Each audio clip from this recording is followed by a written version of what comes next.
What up, my freaks? RuinusInsight here with part 8 of my Total War Warhammer 3 modded Thorgrim Grudgebearer Old World campaign. So as we saw last time, the Trail of Fangs was the, tomb of Trutch Craventail, who we finally destroyed, defeated, and left buried. We got his defeat trait on 3 lords, including both Thorgrim and Grombrindal, and I'm very happy about it, and generally speaking.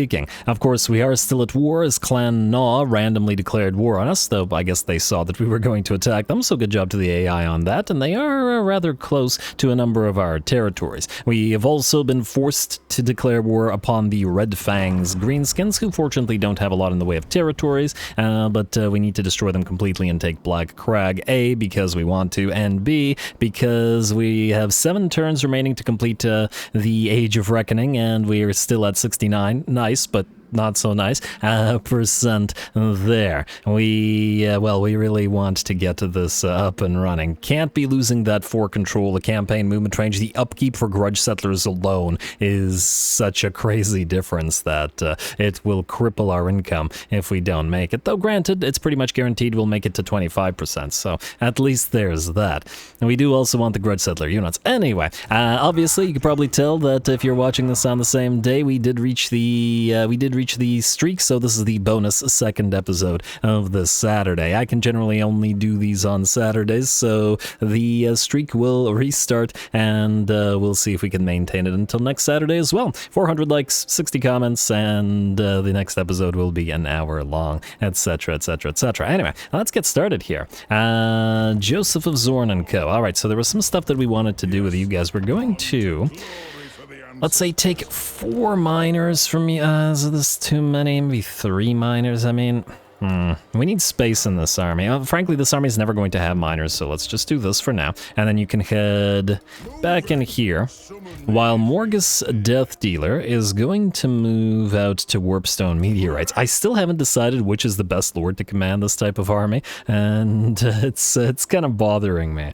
Because there's a lot of good options. Even the Rune Lord's a good idea, simply because even ignoring Incisive, though it isn't too bad, it just doesn't really do too much for this particular army. But we could do the Venerate Smednir, which will give the Goblin Hewers and the Rangers with Throwing Axes magical attacks, in combination with the +5 armor and +10 armor from the Runes of Grugni, so that would be 15 extra armor on a relatively lightly armored unit of Rangers, which would be pretty solid. And the Goblin Hewers as well. Is that better, or is that equivalent to 50% range? I'm not sure.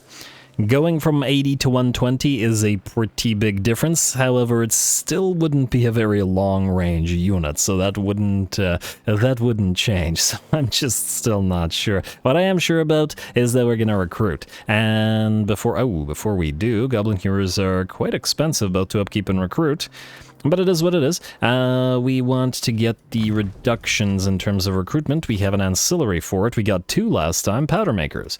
Powder Maker 1. And Powder Maker 2. Alright, that should be a little bit cheaper to recruit, 20%. There we go, 700. Still expensive, but not too bad.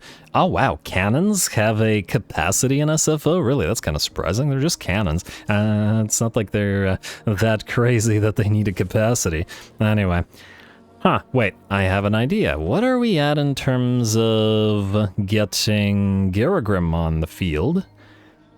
5, eh? Alright, 5 it is. Goblin here, and that's exactly how many we can make here. Perfect. It's going to cost a lot, but I think it'll be worth it.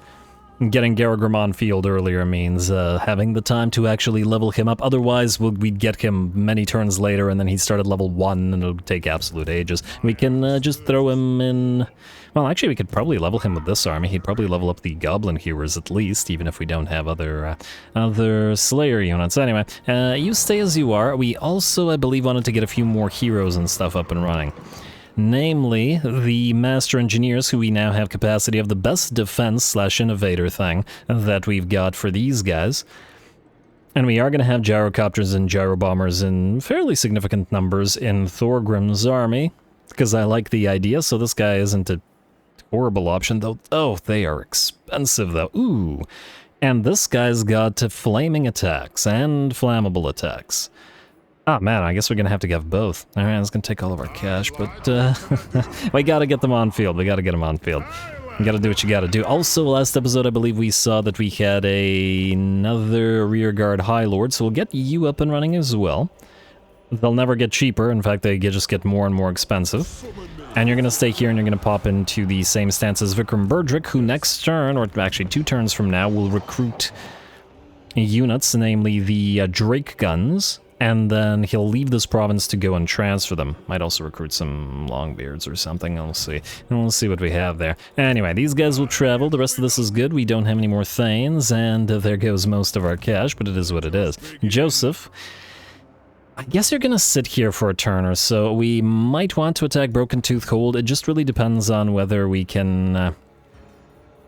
reach what we need, where we need to go. Ooh, we might even want to move Morgus Death Dealer up here to the Trail of Fangs in order to potentially... Oh, actually, I just had a thought. Maybe it would be better to... move you here to Grosdrung because it is a walled settlement, and then Broken Tooth Hold is not, meaning you should switch places. Hopefully they don't immediately take the opportunity to attack Uzi Camp, but I guess we'll see. Alright, fine. You're gonna go, yeah, you're gonna go this way, you're gonna stay where you are.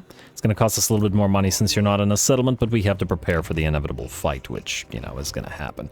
Alright, anybody else? Snorri, you are... Oh, right, you guys. Now, I wanted to originally move you here. Once again, you're also a decent option to have the plus 30% missile strength. Is 30% missile strength on Goblin Hewers worth not getting any buffs for any of the other units of Rangers in the army? Probably not. And the upkeep reduction... I don't know, I'll think about it. It's a hard decision. You, Ulfar Norgrimling, you still need to level, but you can't go here. You know what? Here's what we'll do. We'll separate you guys. You... who wants to go where, actually? You could follow Joseph of Zorn, for example. Alright, fine. Ulfar Norgrimling, you're gonna go here. And then you could, I guess, follow these guys. No, we can't have you fighting rats because that'll be bad. Alright, fine. Move down here then instead. Alright, but not close to the Trail of Fangs in case it gets attacked next turn, which is a distinct possibility. Alright, next up we have the armies up here. And you know what? I just realized something. I'm pretty sure you have duty over beauty already, but Braun Grundrickson does not, meaning I think we'll actually move the two together. You go here. And then we will have you attack the Tower of Crack. I'm going to assume that Azazel is going to return to it. It's his last province, and he will have sighted us. Assuming that he can reach it, of course. Oh, although I guess these guys might try to bypass us and go towards the, towards Karaz-a-Karak, but I guess we'll see. We'll also need to build the Karaz-a-Karak or the refectory here. Wish it wasn't so horrifically expensive. It is considerably more control out of the Karaz-a-Karak. I mean, there's a bunch of stuff we technically want to build in this territory, and ooh, wait, what are we here? Minus 20% construction cost. Well, the construction cost reduction hasn't happened yet. Alright, fine. We'll invest in... a moment. Wait, I just realized something. Did we complete the deep sphere? Oh, yes, we did. Alright, so we actually want to start building one of these structures, and they cost exactly 4,000 gold, which means we need a little bit more gold. Can we get any in any way? Urson Revivalists... You know what? Let's do this. We're gonna do the defensive alliance with you now. It'll give us vision as well. And hopefully, if we do the vision, we can... No dice. Alright, I was hoping that we could see some other nearby factions that would want to... wait. I saw the orthodoxy there for a second. They don't want to trade. They have a bunch of other Kislevite factions they're allied with. But honestly, that didn't help as much as I thought it would. Okay, how are we gonna get that 400 gold? We're not canceling a Goblin Hewer because I want Gargram up and running. I only need 300. Is anybody in range of any fights other than you? You can't attack because you don't have siege equipment, because I forgot to do it last episode. As I jumped the gun a little bit with the heroes and the lords and stuff, but... what can you do? Could cancel the Scrat Mine. Or we could just wait the turn. We'll just wait the turn. It's not gonna make a huge difference anyway. Just save what we got then. I guess we will. You know what? You can switch, I guess, to venerate the ancestors, but we will still build one of these things here, and we'll swap it right back after as needed. Adjacent provinces, but at the loss of gold. But you will only basically have one adjacent province, meaning this isn't quite as worth it, even if it is a huge amount of control. I was wondering whether the gold building would give us additional control, but unfortunately it does not. It does give us additional oath gold per turn, though, so that's nice, and certainly an excuse to try to build more. What do these do? Obsidian? Additional magic item drop chance from battle. That's pretty solid as well. Especially if we want to sort of delete them for oath gold later on. We also will want to build the deeps here because we have both a gem mine and a gold mine, both of which will be pretty good for that sort of thing. The obsidian doesn't generate comparatively nearly as much cash as those do. Yeah, screw it. You know what? We'll go scrat mine, and then we will build the... Oh, we can only build one. Fine. You know what, I think we'll temporarily build the Karaz Ankor and then we'll delete it later on, once the public order has been fixed a little bit. A few turns of the quest rewards should also fix the public order significantly, but we always have to worry about the enemies attacking us there in terms of the raiding that they do in trying to annoy us. Anyway, I believe that's all we gotta do this turn unless I'm mistaken, so we're gonna skip including the deeps upgrades sadly, but we'll have enough next turn anyway, plus we'll presumably be fighting a bunch of stuff next turn, so we should be good. End turn.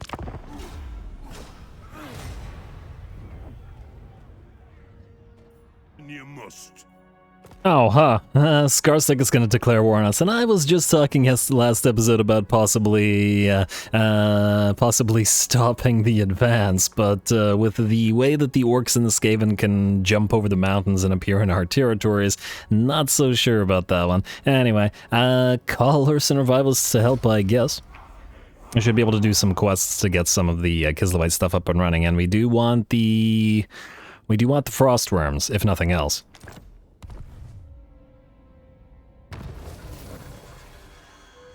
Hey, there we go. That got us Gargram, and he's right beside Thorgrim. That's fantastic. Thorgrim, and you can reach Usgar, so go there, and let's see.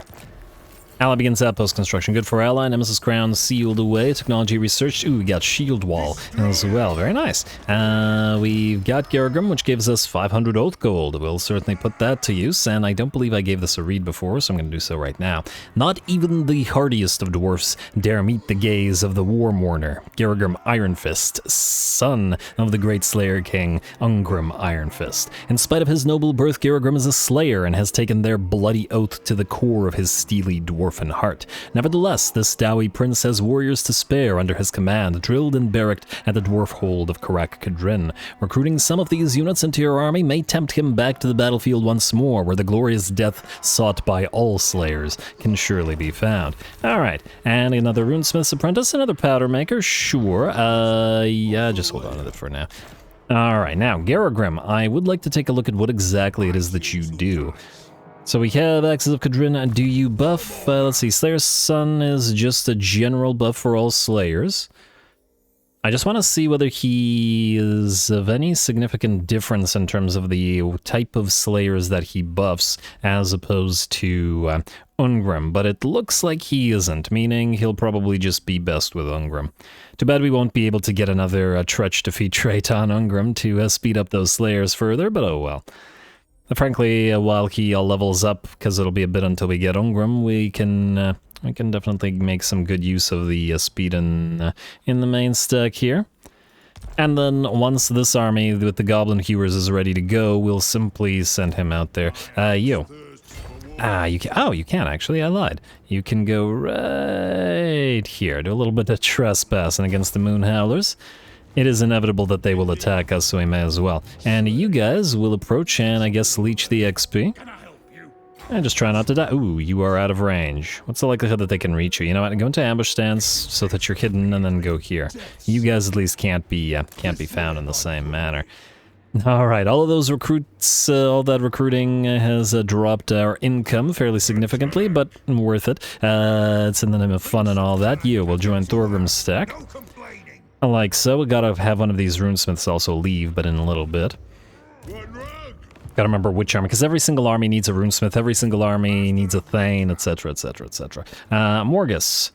I mean, while your army is not yet complete, it is complete enough for our purposes, so you're gonna head to Uzii camp, and then I guess next turn, under the assumption that you can actually reach Broken Tooth Hold, you're gonna head there as well. Probably could have built another goblin here, but we can do it later. You guys. Wait, you're going to start recruiting next turn. Ooh, also 3668, bump up to 4,000. Oh, now you're making more money than you cost. That's good. That's very good. You guys stick around. One of you is going to recruit. Is it faster to travel with you guys while we wait? Yeah, it's probably faster. Right, so you go there, and then you go as well with all of those gyrocopter things. All right, now, what do we got in terms of this? Huh, what the heck? Would you look at that? Thunder Mountain used to have the grudges settled thing, and now it's gone. It was the Lord and Thunder Mountain, and now it's just the Lord. What is up with that? That's not right. That's unfortunate, but it is what it is. We've still no choice in terms of attacking the place, so we will. I wonder if it's some kind of bug. Well, I mean, I guess it has to be. Anyway, you guys, you're going to auto-resolve this, I would imagine. Let's see how much damage this does. Yeah, once again, it's hurting the hammers. I probably shouldn't have done that, but, yeah. Anyway, occupy the place. A little bit of cash for a game. Huh. I think it crashed again. Once again, it crashed when capturing a settlement. That's curious. This is the second time this has happened. Okay, I gotta get into the habit of maybe quick-saving a little bit more often in this particular campaign. Oh well, anyway, I'm gonna have to make a cut and redo what I just did, so I'll be back.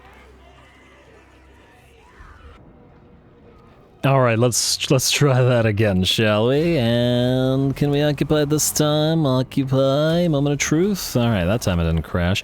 I don't know, game. I don't know what you're doing, man. And, oh, we won't be able to re-choose cool mines from here. Well, that's a shame. We'll have to waste the turn, won't we? I wonder if we could jump you. Well, probably won't be able to reach it. Oh, well, not a big deal. I guess we'll have the chance to save a turn as long as we can reach Black Crag before this is up. We're at 73%. It's gonna be close. It's gonna be very close. I think we've no choice but to attack the Moon Howlers in order to complete this particular Age of Reckoning. Anyway, we've got a tech available. We were wanting to, let's take a look at guilds here for a second, move towards underway trade caravans in order to try to get to Thane's Authority for the bonus to control. So in order to get through this, so let's say we go through the King's Share in order to get deep resource extractors. Like this, which will give us an additional 5% from mines, generally speaking, a little bit. And then deep mines are the ones we have been using more of. Construction, income from trade. Yeah, alright, let's do 2 of these and then into underway trade caravans. Plus it's bonus campaign movement range, which is always nice, but the 2 authority is definitely going to be worth our time and effort. Anyway, you've done your thing. I guess you can now attack Thunder Mountain and... Well, I reloaded the game, obviously, since it crashed, but I still see no grudges from this thing. Huh. I don't know why I did that. That's really bad time for you to do that, game. Oh, alright, also we've got... Ooh, whoa. Azapor, are you able to draw these guys out? Oh, that would be fantastic. Let's see. Braun, we're gonna have you attack while Finn moves in. Moves Finn. Alrighty, and do we need to level you guys up? Maybe just in case. Okay, actually, we don't know exactly. Well, Axe Lord for you. Axe Lord for everybody. Thane, you are waiting for Fell-Handed Warriors, so you can't do anything with your points as yet. I have not yet decided as to what exactly you're going to do with the sharpened weapons or hardened armor. Though now that I think about it, we'll probably want sharpened weapons on any hybrid units, so the Thane army will definitely want to have 2 runesmiths then. Yeah. Alright, either way, you're going to want the Rune of Oath and Steel. Fortunately, we do have the extra Runesmith, and, well, not extra anymore, I guess. And, okay, we already checked the Thane. Finn, your guys are probably in kind of the same situation. And we should probably still move to Retinue Physician with you, or we could go through Runic Imbuement just to try to get the additional bonus spell resistance for the entire army. For 2 points, it's not too bad. Yeah, maybe we'll do that. Runic Imbuement. And the Thane. Okay, you have actually reached Fell-Handed Warrior because, well, you were transferred. I do like the fact that you have Traumac as well. And Fell-Handed Warrior for you. Lovely. And Ironbeard is what you're supposed to have. Ooh, also, before I forget, we did get the 4,000 gold that we wanted. So, we're going to want to build this new Deeps building. Not this, well, actually, this one has to take priority, doesn't it? For the settlement income per turn count. Although in the late game, I would imagine that the repurposed guild foundries, because of the upkeep reduction for all units being minus 2%, is actually superior. I might have to switch those at some point, but that point is not right now. So we'll build you. And ideally, we'll try to rack up even more money to build these. But, you know, it's a let's play, so we gotta, you know, we gotta find a balance between actually building units and using them so that they get screen time rather than just winning everything with basic troops, you know. So we can't play 100% efficiently in that regard. Asbor. Good, they will sally out. They will not steal the Thunderers this time. I think that was this Thunderer. And if anybody has a name suggestion for the ones that got stolen by Slaanesh. Oh, but I guess you're gonna actually become an Iron Drake since you're not gonna be in Grombrindal's army. Yeah, that's fine. And I'm pretty sure Grombrindal already has duty over beauty, so we don't need to save Azazel for him. This should be a fun fight. Let's get to it.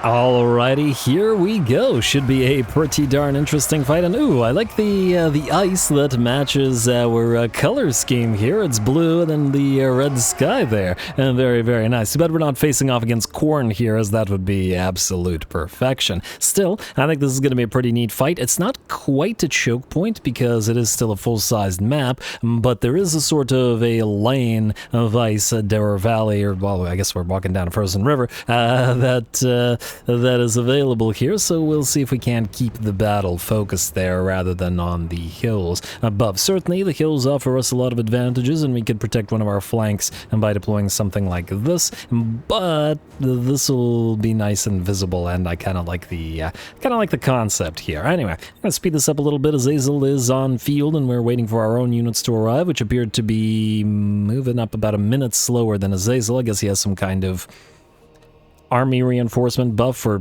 something along those lines, but not a huge deal. Anyway, oddly enough, it looks like the sort of beginning little army is going to rush towards us. Bad idea, it feels. As the Thunderers and the Corlers will be in range. And there we go. They begin to fire at the very least at the enemy Marauders, and Azazel is flying overhead, so we'll be focusing him as soon as we can. And in fact, in the gyro captures of Brimstone guns, they'll start on Azazel, doing a little bit of anti-large damage. Shieldbreaker comes in, and Azazel gets slowed down by suppression from our minigun toting lord as well. Or Gatling gun toting, whatever. And the Marauders will charge forward, but we're largely ignoring them with our range units as we're going after Azazel, who takes a little bit over half HP before he touches down to attack our lords. Fortunately, we have a fair few single entities here, and though it is Azazel and a Chaos Sorcerer Lord, it shouldn't be too much of a problem. Especially against Azazel, has a couple more blows, a couple more axe blows, a couple more brimstone guns, and a couple more shots from our various range units will bring him down. And the same thing is about to be true of that Chaos Sorcerer Lord as well.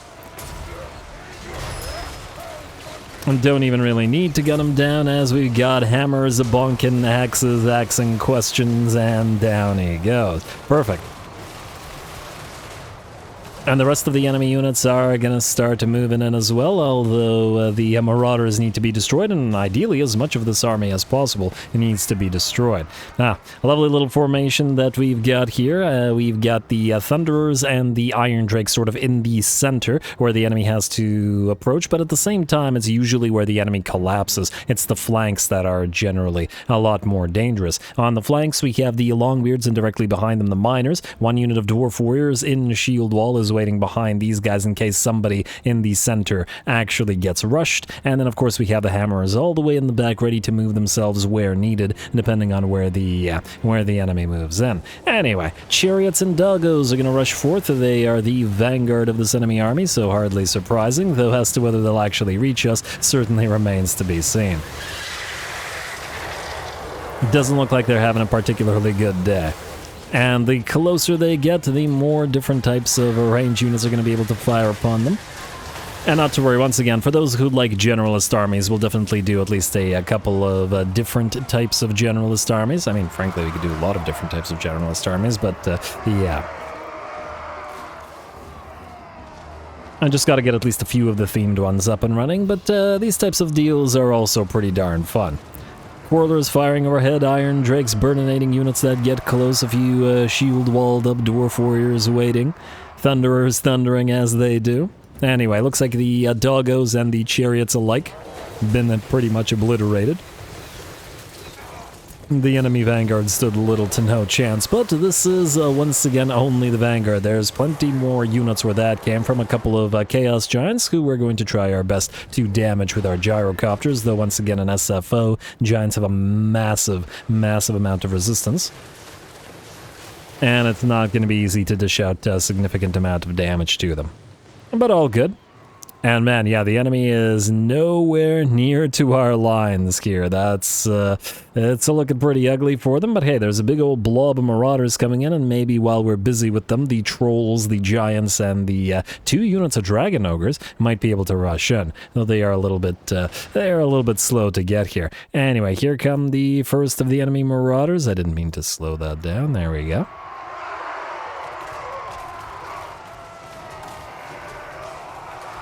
That's so weird to see the Iron Drakes outranging the Thunderers. What are they at? Yeah, 240 range. It's crazy.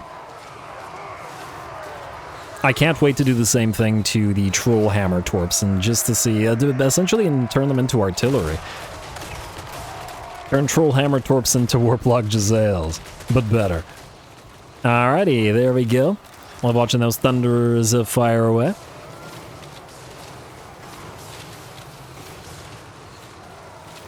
Tactically, there really isn't anything to say about this particular battle so far. It's just the enemy is attempting to rush us, and so far absolutely failing to do so. There we go. Absolutely glorious. The Marauders are melting away, and ooh, they've finally drawn close enough to take a few blasting charges to the face. We've also got our units of single entities waiting on the left flank, because that's where the Chaos Warriors, or Chosen rather, moved on, and they were the ones most likely to survive the fire and the everything else, and survive they did. But are they going to survive facing off against 5 single entities? Probably not. At least that one won't. We do have another unit of Chaos Warriors, 2 units of Chaos Warriors who have managed to close the distance. Obviously, they're going to be a little better at it than the Marauders and the Forsaken and the like. And obviously, as the game goes on, the enemy will start getting more and more Chaos Warriors Chosen and other elite units. Another one of the great things about Old World is that due to the vast size of the map and the distances, even if you do manage to conquer a massive amount of territory, usually there's still plenty of territory left over for the enemy to build up in, and thus you haven't won the game before the AI is able to tech up to something good. And generally speaking, the fact that you have to travel so long means that's extra time, extra turns, in which the enemy is also building up. Anyway, it looks like our gyrocopters rather, did pretty okay, taking the Chaos Giant down to 50%, which is pretty darn solid. And the next Giant is moving on, and very, very slowly. Oh, it's very tired. Very tired. -8 move speed. That's 32 move speed. That's not good enough, unfortunately. Not good enough at all, and let's just speed it up a little bit. There we go.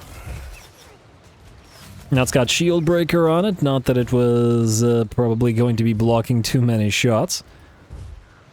Let's see if that minigun can hit the giant as well. I guess everybody's a little bit busy, not making sure that those Chosen and Chaos Warriors don't come back to focus the giant, but the giant has been made so slow by being tired, essentially moving only at infantry speed, that it's not really a threat, because look how long it would still have to travel to get to us.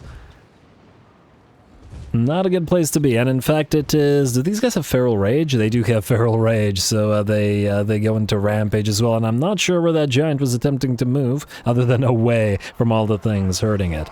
Oh, that kind of... now I feel bad, but anyway. What can you do?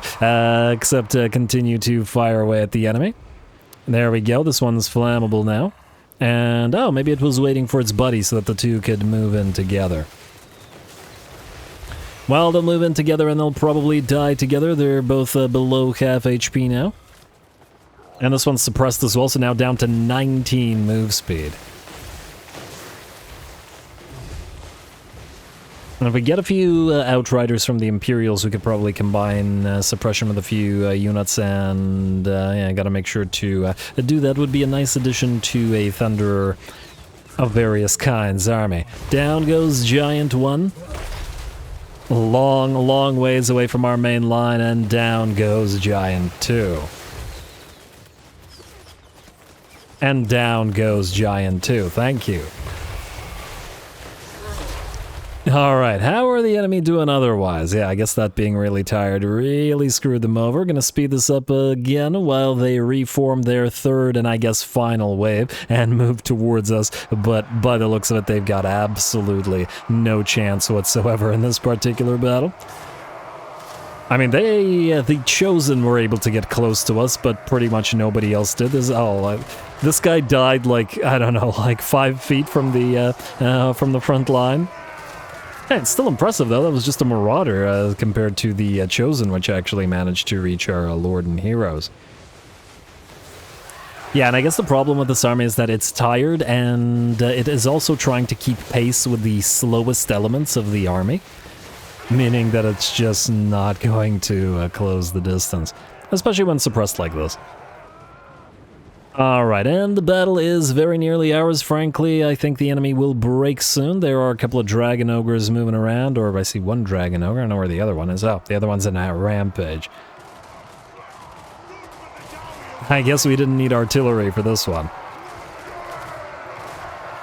But I guess when you have the Overseer Lord giving all that extra range, even basically everything's artillery. Alright, Forsaken nearly out. Dragon Ogre is going to attempt to rush us. I think they're reasonably resistant to damage as well, though we'll see how resistant in a second. Ooh, and they are starting to get close, finally, to get close enough to the blasting charges, which send one tumbling, and another one tumbling, and this unit of Dragon Ogres is done.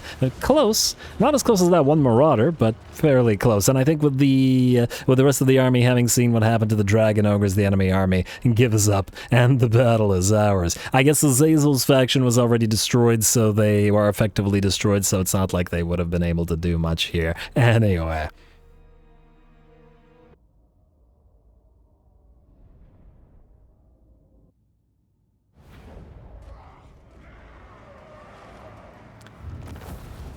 All right, there we go. That was pretty darn brutal. 0 losses. Azazel had no hope of ever reaching our lines. The ecstatic legions best be praying to Grugni because the dark gods ain't listening. We are going to once again execute and loot. No treasury reward this time, weirdly.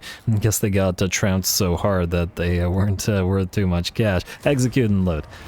Alright, and there we go, the defeated Azazel trait is ours as well. Duty over beauty now on 3 lords, similar to Tretch's defeat trait. As for you... Ooh. Huh. You would be able to reach these guys. What do we have in the Forbidden Citadel? Probably would want both armies to move in, eh? And, oh, you would want to be able to take this, but... You don't have Siege Attacker, do you?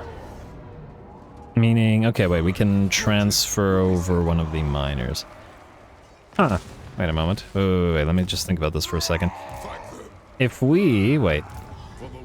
You're still in range, if only very slightly. But you're not. I was thinking maybe we could transfer some of these units over, and then that would still work. We could transfer the heroes over. Still move towards these guys. Oh, but then we'd suffer attrition by being in the territory because we wouldn't... Okay, fine. How about this?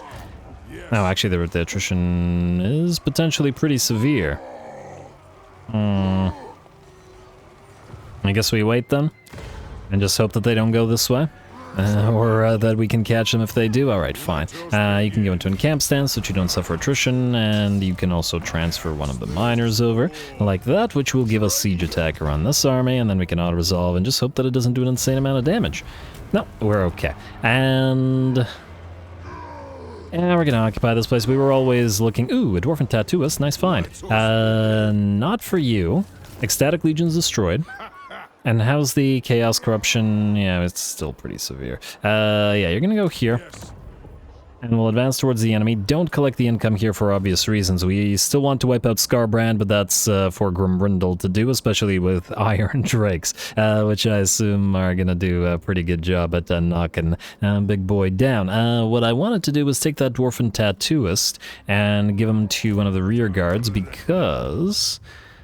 Ancillaries and Dwarfen Tattooist. There we go. Corruption -3. Since we're building and upgrading the deep mines here, we got a pretty big amount of Skaven corruption. In fact, it was rising, and we'll need to counteract that. That's going to be the same case, or that's going to be the case in all of our locations, since we've chosen to build the deep mines rather than the public order reduction causing industry buildings, though admittedly the Skaven corruption, if it rises, will also do a negative control. So you've got negative control either way. It's just that I feel like we can more easily counteract the Skaven public order thing at this time than regular, you know, public order. Anyway, got 4,000 gold nearly. 1 second. Was it 6,000 gold? It was 6,000 gold for these, wasn't it? You're the deeps. Can I actually... Okay. Let's see. Yeah, it was... Wait.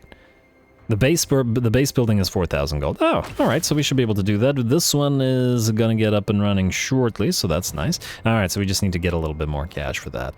Which I guess is gonna be King Lun Bara's keeper. He may be a Bara's keeper, but I can't keep track of all the King Luns. Anyway, to Thunder Mountain ye shall go. We could try to wait one more turn to get enough siege towers. Do we have the spare turn is the question. We are at 6. We'd be going down to 5. And then 4, because this place would be taken. I would love for this army to be able to reach all of this. So wait. We'd have 5 left. And then 4, and then... Would we be able to reach Trollzags? Might not. Meaning 3, 2, 1... We'd be 1 turn short, unless I'm mistaken. Which I guess we probably shouldn't risk. Also, you go there before looping back around, because you need to actually get into one of the armies. But at least this guy has leveled up pretty nicely just by identifying ruins. Alright, I guess we have no choice but to attack this lest we run out of this army before it's time. So I guess we can do that right now. The Thunder Mountain. Pyrrhic victory, medium casualties, but this army is certainly willing to take the casualties. Now, let's see how many they take. Go.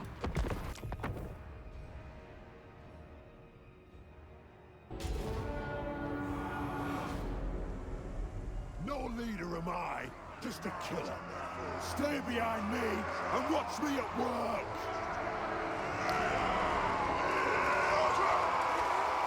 Alrighty, here we go. The Grudge Settler army looks pretty happy, and perhaps pretty happy because there's a decent likelihood of them all dying here. As, well, the enemy has 2 stacks available. And a fair few units at that, and on top of it, was hoping to build another 2 towers, but we had to move right now. So we're just gonna have to contend with what we got. As usual, our Grudge Settler Trollhammer Gyrocopters are gonna move on in to knock out the enemy artillery piece. Definitely don't need it firing back at us, especially since we don't have artillery of our own. Still somewhat dangerous for these guys, as the various gutter runners or night runners can knock these guys out if we're not careful. But we'll just do our best to fire away at the plague claws before they get here and then move aside if needed, as needed. Otherwise, we are on the approach of both our longbeards. Well, I guess it's all longbeards here. I'm going to move towards the walls. Alright, don't get to see the dwarfen rams a lot, at least I don't, mostly because, I mean, usually with dwarfs you have so much artillery that siege towers, rams, that's all more or less stuff that isn't necessary. Ooh, I love how the dwarfen ram is like completely encased and metal. It's basically like a, And is it steam operated or is that maybe ale? Who knows? Kind of looking like a dwarfen version of a steam tank. Alrighty, well, it's heading towards that gate, and we're going to take a little bit of damage on the grudge settler units of longbeards that are pushing it, but hopefully not too much. If you're wondering why we put longbeards rather than hammerers into the siege towers, the reason is this: the great weapons, the longbeards in general have a higher melee defense than the hammerers do. In fact, by a fairly considerable amount, by 20. So they're better off on top of the walls or leading on top of the walls. The hammerers are damage dealers. On top of that, the other thing about the hammerers is that they have a massive amount of missile resistance. So if we have to approach the walls without the protection of the towers, it's better that the hammerers take a few missile hits from the enemy slingers and such than the longbeards do. Anyway, our towers have arrived. Big old dwarfen statue vomits forth a bunch of longbeards on top of the walls. Not quite literally vomiting forth in the same manner that a Nurglite tower might, though. And there we go. The battle begins, though since we're going to probably have to more or less take this portion of the wall by storm, it's probably going to take a bit. Do have to watch out for that unit of enemy warp grinders below, and since we've destroyed the enemy artillery piece now, we're going to move the gyrocopters in to start firing away at those warp grinders. Alright, and it's longbeards with great weapons versus plague monks here, and clan rats. I think there's a warlord in here somewhere. Oh, that's a plague priest. There's a warlord in here somewhere as well. There it is. Or is that a chieftain? That's a warlord. Alrighty, and ooh, Plague Priest got a nice hit with that sensor of his, Plague Sensor. And this is a Plague Priest, right? It's not a... Yeah, okay. I was like, wait, there's not a unit of Sensor Bearers here, because the Sensor Bearers would probably have a pretty good chance of killing off the Longbeards, especially with other units protecting them. And then buffs like Blessed with Filth and stuff. Anyway, big old brawl on top of this wall. Big old brawl probably going to start on the other side. We don't yet want to get off the wall, at least not while those warp grinders are still around, or I'll just pop off the warp quake and dish out damage. Now that we've taken the wall, even though it looks like the enemy still has their tower, I just realized something. I didn't check whether the gyrocopters can attack siege towers and walls. I'm gonna double check that at some point. Or fort towers, rather, not siege towers. But anyway, certainly something to think about. Anyway, we decided to attempt to move our longbeards through the gate, but it looks like the AI was wise to this and blocked off the gate with just a giant pile of clan rats and whatever other vermin they had on hand. And it's going to take a long time to cut our way through them. At least the Plague Monks have very low melee defense, so the relatively low melee attack of the great weapons isn't going to be too bad. Although they have actually a surprisingly low melee attack, the great weapons. Base value 40. All things considered. And probably why it's going to take a decent time to brawl our way through this. Now granted, they obviously don't have red line buffs and all that other stuff that would help them out here. They do have a little bit of veterancy, though, because this army has been doing a decent bit of fighting. We're certainly getting a lot of mileage out of the units of grudge settlers, or the armies of grudge settlers, and the units of grudge settlers. I'm generally pretty happy with it. Anyway, our Demon Slayer has arrived up on top of the walls and is getting ready to mow down that warlord, who is one hit away from death by the looks of it. And did the warlord die in that hit, or was that somebody else that got sent flying? Couldn't quite tell. I think the warlord died there too. Well, very nice. It didn't look like it hit it directly, but I guess the splash damage worked for us. Out here, we've got the Longbeards now embroiled in combat as well. Going to drop a couple bombs on top of the units that are just outside the gate, in the hopes of clearing it. Well, it's not working out quite as well as yet, but we'll get there. Moved in some units of Quarrelers to support against at least the Plague Monks up here, though it looks like there's mostly Clan Rats over on the left flank. And I guess the fight continues. Alright, at least the Demon Slayer is leading from the front. I guess it's one of the nice things about Dwarf Lords and Heroes, or at least a lot of the Lords and Heroes, is that unlike most factions where all of your lords and heroes are generally mounted, the fact that these guys aren't means that when you brawl for a wall in the way that we do here, you can send your lord or your heroes up there. Unfortunately, we don't have any Thanes or anything like that, but not a big deal. Or at least I hope not.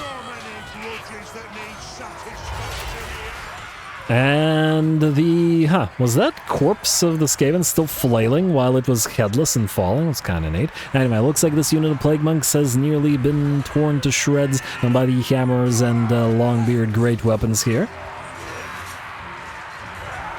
But there's still more rats where that came from, and they're still coming in. I mean, this far into the battle, we have not really yet breached the enemy settlement at all. Still got a lot of work to do. Alright, well all we can do is keep on brawling and keep sending units up those towers. Fortunately, the enemy doesn't have any caster, and without that artillery piece, they can't really punish us for blobbing up on top of the walls. So we're certainly going to try to make good use of our numbers up here.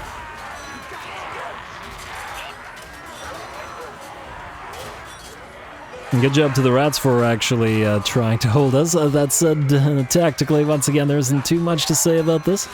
And just a nice good old-fashioned brawl. How are we doing outside the gate? Ooh, looks like that unit of Plague Monks, I believe that was the last unit that might have died. We got 192 kills on these Longbeards. Oh, 0 on the Hammers, which I guess are directly behind the Longbeards. Anyway, it looks like this is taking a little bit too long. So, we have a tried and true method of making it take not so long. And we're going to move away from the gate with both of those units, and then we're gonna burn them all. I guess we kind of did bait them into sending several units towards the gate to block it off in this manner, and that's a pretty perfect, I don't know, wind tunnel, fire tunnel for the Iron Drakes to obliterate them all. Fantastic. And that way, the Longbeards got to play and cut down 200 Skaven before we completely cleared them out with the Iron Drakes. Beautiful. Alrighty, well, while that portion of the battle may have been solved and will hopefully allow us to enter the settlement with some of our units, the fight on the wall is still very much ongoing. On both sides, it looks like we are starting to win here as the Hammers, the Demon Slayer, and the Longbeards have finally overrun all but 2 of the enemy units. We're also going to move in some Iron Drakes to help out the left flank as the enemy has blobbed up sort of to the left of our units, which means the Iron Drakes can fire up on top of the wall. And there's just a little bit of elevation here, which is just sufficient enough for the Iron Drakes to maybe land half of their shots. It works for me. Frankly, probably a good thing, because then if any of the stray shots were to hit our own units, then it's only half of them. Anyway, enemy Lord has moved in, a Master Assassin, just chucking its shuriken at our units on top of the walls as well. And we're gonna fire right back at it with those Grudge Settler or Grudge Thrower. Troll Hammer, there we go, that's it. Everything's Grudge or Thrower or Hammer, something. The Gyrocopters, that's the one. Alright, and it looks like with the help of the units of Quarrelers and Fire Drakes, or Iron Drakes. I guess I gotta remember to name a unit Fire Drakes, because I'm not gonna stop accidentally calling them that. Anyway, with their help, it looks like this flank is nearly clear as well. Just a few more rats to bonk apart, and we'll finally be able to actually enter the enemy settlement, at least coming off from those walls. We have started to breach the settlement through the gate ever since the Iron Drakes cleared the way. Although there is a unit of clan rats attempting to block us off, I'd wager that this unit of Longbeards, which is the one that's been fighting since the very start, and now up to 223 kills, should be able to clear them. Alright, well, if you were hoping to see a Longbeards fight, since we don't have a lot of Longbeards of our own built yet, this is certainly the battle for you. And I guess that's a really nice aspect, just like for the caravans, for the Chaos Dwarfs, and certain other things, the ability to get additional battles with units that you don't yet have or are waiting to tech up to and afford. It's nice to get them on field and fighting. Keeps the variety there and does a nice little preview for later in the campaign. Anyway, as you could probably tell, we've got fire support back in action. Since we've been able to clear a lot of the enemies off the walls, it means that we're ready to move our Iron Drakes up there and start support firing down below. And this is where this particular battle turns, as since we have the Fire Drakes commanding the walls, we essentially command this entire area, and quite a long area at that. Remember, these guys have they're the Grudge Settler variant, so they have Entrench. They can fire from this wall all the way to the edge of this bridge, which is pretty insane. Yeah, I can't wait to get one of these guys into a siege where they're commanded by an overseer, and then get them up on top of the walls. Just being able to fire through like half of the enemy settlement, that's going to be absolutely fantastic.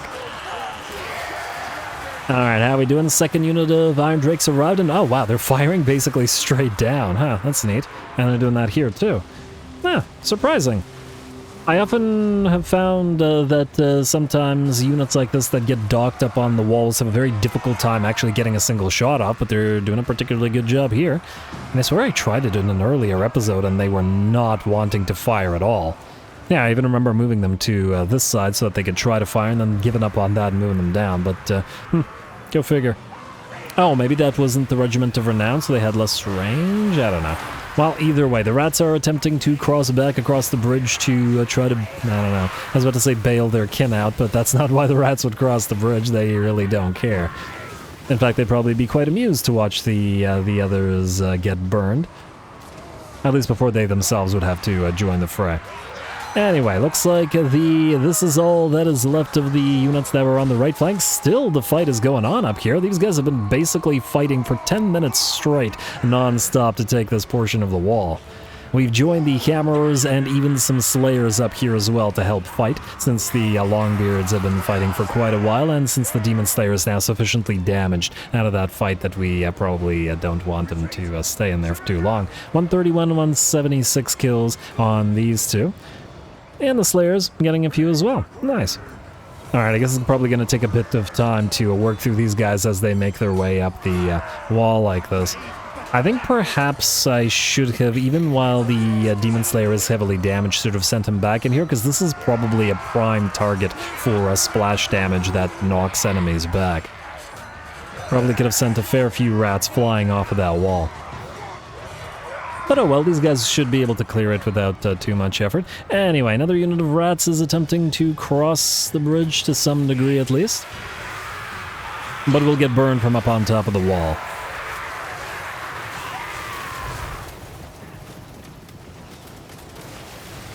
And gliding away. I've never seen that before. Huh, wonder why they're doing that. I don't think they were trying to escape. Or maybe they were. I don't know. I'm not sure what that was, but that was kind of neat. Alright, and here come the other units of Iron Drakes. We're going to set ourselves up at the start of this bridge and then slowly cross over it while the unit that's up on the walls helps guard them. And if we take stray hits to Iron Drakes from our other Iron Drakes, these guys have a massive amount of fire resistance. Alright, down goes that unit. Probably still attempting to glide away. Let's see what we've got in terms of more units. Balance of power is only about 60% in our favor so far, surprising. Let's just speed this up a little bit as we cross that bridge, shall we? And set ourselves back up to fire on more enemies. That'll teach him. Like so. Alright, there we go. I don't know whether these guys were digging in or what, but they, well, we had to wait for them to do their thing. And not that I'm complaining, mind, because they do their thing very, very well. And now that we have possession of this particular bridge, this is essentially the loss for the enemy army, because how are they going to cross it? The entire bridge is covered in iron drakes. It's just not going to happen. And of course with these ones, still able to support. Anyway, I'm just going to speed this up a little bit once again as we make our way further and further closer to the enemy. And we got more enemies attempting to rush us, but probably not for long. Yeah, this is definitely reminding me of that one battle where we had the 3 units of Iron Drakes that kept firing the units on the ramp. Similar sort of situation with this bridge. But of course, we had to work quite a lot to get here. I mean, look at the giant piles of corpses up on top of the walls and the sheer numbers of kills that all of the units that fought up here got. And they're still fighting, huh? These clan rats not shattered yet? No, well, that's quite impressive, down to 41 units. And we've made our way slowly but surely down these stairs. I have a kink in my ass. Alrighty, and there we go. Now let's see how we're looking here. And the unit of warp grinders attempted to make its way towards us, but all got burninated. And just a little bit more work, a little bit more flame, and the battle will be ours. And ooh, these guys are getting a little bit uncomfortably close. All right, but I think we've more or less seen what's going to happen in this particular battle. So let's keep it at sped up, shall we? Tactically, there isn't much to see anymore other than the rats just trying in vain to move in and getting obliterated. And we even, while controlling this bridge, are able to fire off of the bridge like this. Here comes another unit, and there goes another unit. Oh, poor Skaven.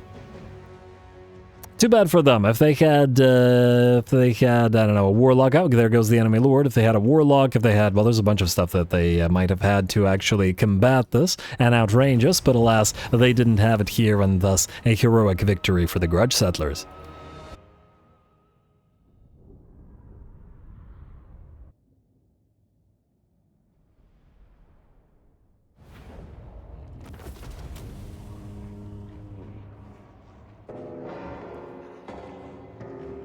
Alrighty, that was a really, really fun siege. Without artillery to rely upon, we had to cut our way through droves of Skaven in order to be able to position our fire drakes, iron drakes, to burn the enemy from on top of those walls and across that bridge. I love these sort of multi-stage, different aspects of that particular siege, and wasn't expecting it. We're very well done, King London 90. 8th. There we go. We'll occupy the place as we've been tending to do so. And Thunder Peaks is ours. Key Dwarf Settlement. And we got a Dwarf Tinkerer's Shop. We're not collecting income here right now, and we'll start by venerating the ancestors for a little while before switching back and then building the gem mine.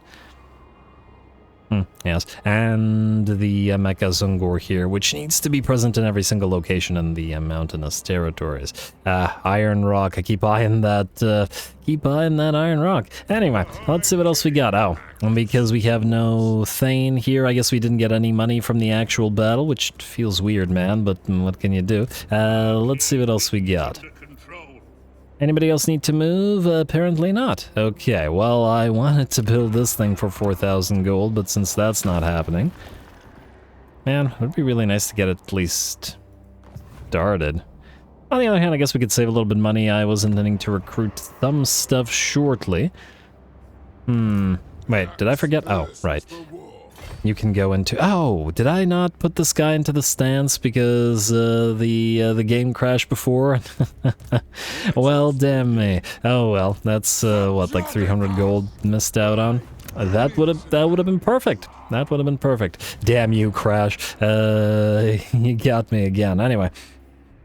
We do want to build the barley fields here, which are reasonably cheap, but at the current time probably not worth the investment. I'd rather build more deep structures instead, so we'll hold off on that. I guess we'll just save the money. Alright, let's double check Diplo real quick. I just want to see... Great Orthodoxy wants to trade. Okay, good. This is good.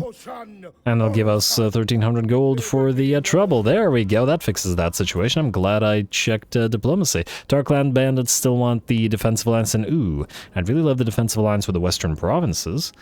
Much more. Although, the second we do, we'll gain vision of Kairos, and we're so far away from Kairos in terms of just actually knocking him out, so he'll just be constantly irritating us throughout the campaign.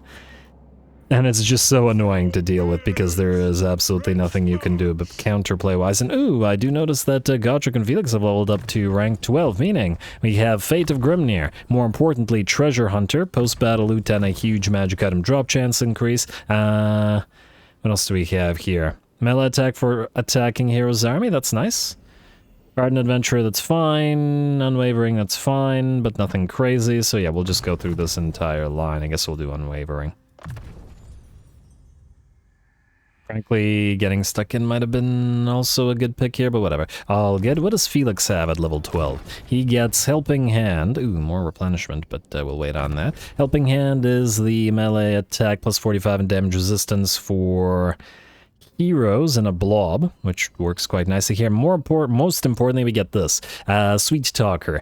Diplomatic relations plus 50 with men and dwarfs, meaning we should be able to get alliances going a lot quicker. Don't really care about the growth thing, at least as part of his aura. This does nothing faction-wide. To the bitter end does give that area regeneration for several heroes nearby as well. We should get at least 1 point in Lethal Romancer because it gives that charmed attack, which is nice potentially for fighting. Guardian we don't really need, at least not as much, because we already have it in Thorgrim's army on every single Hammerer unit, so I think we'll max out Replenish Troops here. And we'll go through those unique lines, those other unique skills afterwards. Runesmiths, I'm sure, could use some levels as well. You have Retinue Physician now, which was the main thing. Let's get the free spell resistance in the army. Should be pretty solid. And then you are doing Retinue Valet in order to try to get to Retinue Physician as well, though both of you aren't staying in the army, all those single entities. Yeah, somebody pointed out it does kind of echo what we did with Imric, which was really fun, because he spent the entire campaign with a third of a stack, and, well... Nothing was still really a threat to Imric's stack, because Imric's absolutely bonkers, but that shouldn't be surprising. Anyway, I believe that's it for everything except the next Deeps building. So let's go deep. Slanesh giggle. Let's see, which one do we pick? Ruined Counting Room? Wonder what it's worth more. This will eventually give us about 2,000 gold, at least at the current time, though obviously as the turns go by it'll increase, whereas this is plus 5% income from all buildings faction-wide. In the late game, even discounting the upkeeping reduction, the 5% for all buildings faction-wide is probably more, but it isn't yet. What about this? Alright, as some of you pointed out, we might want to get the repurposed clan goldsmiths to get the massive increase of oath gold, but I think it's not as critical as the counting room thing right now, so we'll start with that. There's also these things for trade tariffs, which is a pretty big change. It's plus 50% income from trade tariffs and another 20% tradable resources produced faction-wide, which is potentially a considerable boon for trade. It's just that we're not doing enough trade as yet to make good use of it. Just gotta try to get friendly with the Empire and stuff, which now that we have all the bonus relationship thing, as we should be able to get a considerable bonus out of it. Now, out of curiosity... Yeah, tolerance does apply to Cathay. That's great as well. That should help us out, in fact, possibly next turn. I'm kind of tempted to send a hero out towards Elspeth, because if we get a defensive alliance going with Elspeth, she'll give us a vision of everything here, and that'll mean a lot of new alliances. Really gotta try to contact Bretonia, contact Reichland. And Elspeth is the closest path to doing that. Only we had a bonus hero to send out that way. I'll think about it. Anyway, Lord not moved, unassigned skill points, building upgrades, and I believe that's it for this turn, assuming we don't want to spend any oath gold, and we'll wait. There's a few oath gold upgrades and expenditures that we'll want to spend money on shortly. Go. Alright, Supervisor for Snorri Morgrimmel, great income from raiding and control for enemy province, kind of irrelevant. Creator is fine though, and looks like we can re-choose cool mines after all. Great. You're gonna proceed there. We're at 76 in 5 turns. Will we make it? Alright, you're going to head here and uncollect the income. And delete this at least for now. Yes, it's decent income, but no, we can't deal with it right now. We'll auto-resolve again, and I'm sure it'll hurt our hammers again, but it is what it is. A little bit of cash. We should still heal up to full. Occupy. Oh, you gotta be kidding me. Another okay, what the heck is going on? Ugh. Okay, well, at least it was immediately after an end turn. I guess I got to make another and redo that. At least that was the first thing that I did at the start of this turn. 1 second. All right, let's try that again. I don't know what's up with it, but I'm gonna start just quick saving before every single fight, so that if it crashes again, I can just, you know, open the save and then that undoes the problem. It seems like when I reload it, it doesn't crash anymore. I don't know what it is, but anyway, occupy the place, and the Runesmith's Apprentice, another Stonemason. Oh, who got that? Was it Gargram? Yeah, you got the Stonemason. You don't need the Stonemason. Also, just out of curiosity, Felix, basic armor talisman, enchanted item. Do we need to give you anything? I did give Gotrek the, do you have any kind of aura buffs? Would be great if you had like a brass cleaver or anything of that nature, glittering scale. Well, actually, you can get glittering scales. Not really. Give you veterans gauntlets. Honestly, the Gotrek is probably likely to take more damage since he's a little bit more out front and he has no armor, so let's do that. Anyway, Thorgrim, you leveled up again, sir. Get your Grimnir's Airs maxed out, then we'll go for Tradition and Innovation to start maxing out the Gyro Bombers and Copters. And you won't heal to full, but you won't be able to reach Black Crag in 1 turn anyway, so that it's not a big deal. King Lun, yeah, as I figured, he won't be able to reach this place in 1 turn, so that's okay. You, however, can scout the ruins. And we've got several stacks here. Ooh. The good thing about that is they'll be worth quite a bit. Hopefully the grudges incurred won't go away. Let's see if they're willing to fight us in the field. We'll go 50, yeah? If you go to the edge of this, can you... No, okay, fine. And go into encamp. I don't think they'll try to ambush us, but we would be horrifically outnumbered, including all of the units in Trollzags. Ooh, I'm not even sure that those guys can win it, but it'll be another epic last stand for a grudge settler army, which I'm sure we'd like to. But we can't put heroes in it, because this King Lun should join this King Lun, and... the Council of Lun stands. Anyway, we are at 81. With 5 turns remaining.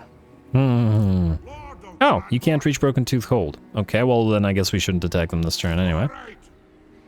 Since you can't reach them. I guess for the turn, go into Mining Camp just so that you don't cost as much.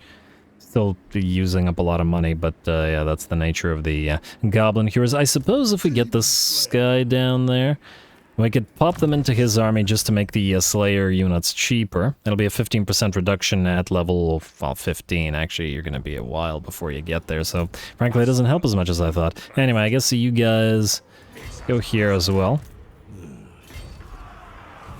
And while we will want to attack the place, and we will also potentially want to wait the turn. Let's see what's going on up in the north as well. Ooh, wait, we got the Thane building up and running now? Yes. Thane. We do have another Traumac, which is the same thing that I think we'll get. I'm just going to keep spamming the Traumacs because of the character experience gain and then the character sharing, which is just fantastic.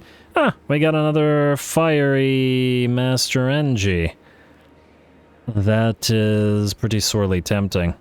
The main issue is that we don't have additional capacity, and we will need some Master Engineers for the axe-chucking army, but the fire army is pretty much all ranged, so they will definitely need these guys, and it's pretty perfect.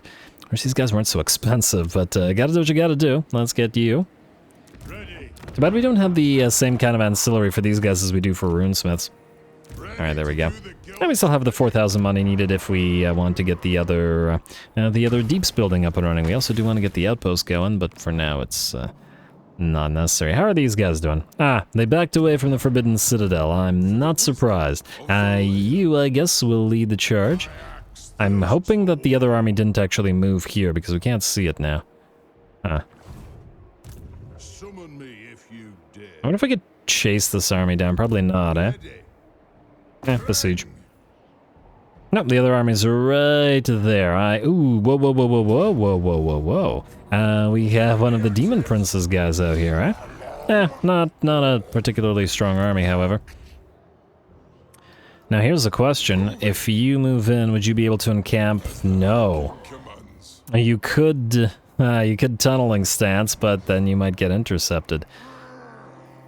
Oh well, no choice in the matter. I guess you will move here. You can transfer one of the miners back, I guess. Unto glory for the ancestors. Like so. Bring them. I got a little bit in the way of defenders. We could fight it. Not worth much in the way of grudges, but it would allow us to take the place and then possibly fight these guys, though one of them could besiege us, but at least it would command the this particular location a little better. Ooh, are you retaking the cockatrice hunting grounds? Perhaps. Okay, let's see what else is going on everywhere else that things are going on. This is a bonus 2,000. Let me just try to calculate here. We've got 5 turns. We need close to 6,000. 5,500 grudges. We do have 1,000 potentially in the bank should we fight our quest battles. There's a decent bit here that we've got as well, if we can, well, actually survive that with this guy's army, which remains to be seen. I did say I did want to potentially avoid attacking the Moonhowlers right now because they've got a ton of settlements, A, and B, the Skarsnik has already declared war on us as well. I thought that was the billion little mini landmarks around 8 peaks, none of which are anything crazy. I think this is the best one because of the adjacency, but otherwise it's kind of messed still, and it requires tier 5. Wins a magic power reserve capacity for own armies faction-wide. Yay! Wait, does it do anything at all for us? We don't even have the magic bar, do we? So why would a dwarf landmark? I have no idea. Okay, well, either way, Joseph of Zorn, stay here for now. Too bad we can't put you in the Trail of Fangs, which would help out, but if we're waiting, we're waiting. Or we could just fight. Once again, I always... Oh, wait, we gotta wait for you to get in range. Yeah, I always dislike it when armies have to sit there and not do anything, you know? Oh, damn, these guys got a lot. Ooh, the Goblin Rock Lobbers are gonna be a problem for this army because it's a minor settlement, though I suppose if they attack us in the field... Maybe. Yeah. I do want to recruit, but at the same time we need to build stuff, so I think we'll forego that. Speaking of building stuff, let's take a look at what we have here. Is it time to switch back to Venerate the Ancestors? We could build another one of these to increase the public order here, although it's stupidly expensive. We honestly don't save that much by getting a scrat mine reduced by 20%, so we save 200 gold, but we lose 4 control. Let's just build the scrat mine for the additional cash. Growth here is pretty minimal, but probably not worth losing the barley field at this time, so we'll just leave that as it is. And I guess we can save a little bit of money, because we'll need to immediately upgrade you to tier 6. You're already, or tier 2, you're already being upgraded. And I think we can wait on the Oath Gold, though I am admittedly tempted by the Underdeep trade routes. It's 4,000 gold. I wonder how much... I wish I knew how much this was. It's probably not a considerable amount. Maybe like a 300 to 500 difference per turn gold-wise, so it will pay for itself. I think we'll forego it for now. Alrighty, I guess we gotta fight. So you stay there.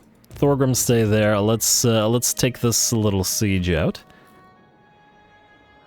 I'm tempted to get to transform some of these guys into Iron Breakers and stuff. Wait, how long until Grombrindal? I want his army ready for when he comes in. 1 turn, so he'll be ready next turn. Ooh, maybe he can hunt down the Demon Prince. It is inevitable that the Khornates will... Oh, wait, did I undo? Yes. That the Khornates will attack us here, but they're not doing so yet. They're currently fighting the Keepers of Bliss, and ooh, they're allied with the Legion of Chaos, which will most likely ask Skarbrand to join against us, which is fine. I'm very tempted to upgrade the Thunderers to regular Iron Drakes so that we can then start upgrading the Iron Drakes to Trollhammer Torps, because we need them. It's just that they're stupidly expensive. And, yeah, we still need the gold. Well, either way, it doesn't change the fact that we should probably attack... Ooh, wait, 1 second. I was hoping that we could move this army past this place, and we could have actually done so with this guy. Probably set up an encampment, just use the wrong lord to attack, unfortunately. For whatever reason, this guy can move a lot further. We should also get the Master Rune of Immolation for you while we're here. Yeah, just in case he gets surrounded and you need to run away. Anyway, let's do the Forbidden Citadel, shall we? They do have siege towers, so we could wait. But then we'll suffer attrition. But they might sally out, and I think that would be the... Oh! Wait, you can go into mining camp. You will be winded, but it's probably better than suffering attrition. You know what? Stay here. We'll see if these guys attack, and who knows? Maybe even Slurmgroil, fun name, will attack us as well. Let's level you up. As for what we're leveling, probably into Retinue Physician, so let's go for Renowned for you. You, Thane, are... Okay, you've got Fell-Handed Warrior. Let's move first through... We do want Revered Thane ASAP. Hit points versus control enemy heroes, ambush defense chance irrelevant to us, and a pretty big pile of armor, melee defense, and speed, which would allow us to reposition, which I think is more valuable, so I think we'll do Inherited Arms. Like so. And then you presumably will have levels as well. You have Axe Lord max out. Okay, this guy, this is Grimly. In fact, I'm gonna rename him right now. He doesn't have quite the trait that I want, but frankly, as I recall, neither did Grimly originally. Grimly, this is not going to fit. Grimly Quarrel Seeker. There we go. And that's obviously our Quarreler army. You will then get not Tradition and Innovation, but Thunderer, which for whatever reason buffs Quarrelers. And oh, we do want the Aura of Endurance for you. Yeah. An aura is obviously going to be superior to any kind of individual lord buff by a fairly significant amount. So yeah, Thunderer for you. Oh, I guess if we had gotten 2 points, it would have done a little bit of a damage buff, but too late. You can get Forge Fire, but then keep saving the points for Retinue Physician, because we'll be starting that at rank 10. It's just that Forge Fire is quite valuable. You are going to not get any value out of any of these traits, so we should just pick whichever trait buffs you, and that's going to be Guardian. No Rangers in the Quarreler army, and none of those guys. Yeah, so let's do Keeper of the Gate. And then we'll keep saving the points for Fell-Handed Warrior otherwise. Yeah. Alright, and then Runesmith I already checked, and I guess we're good to go to end the turn and probably get attacked in multiple locations at once. Ooh, just in case they don't attack. I'm not gonna make this mistake again. Let's actually build the siege equipment. Alright, outpost available. It'll probably be a while until we get a sufficient... Oh, do you have a mission for us? Azrael Tifraba. Okay, sure. It'll be a while before we have sufficient legions to actually make use of that, so we'll skip it for now. Let's end the turn, and let's see. Several places we might get attacked.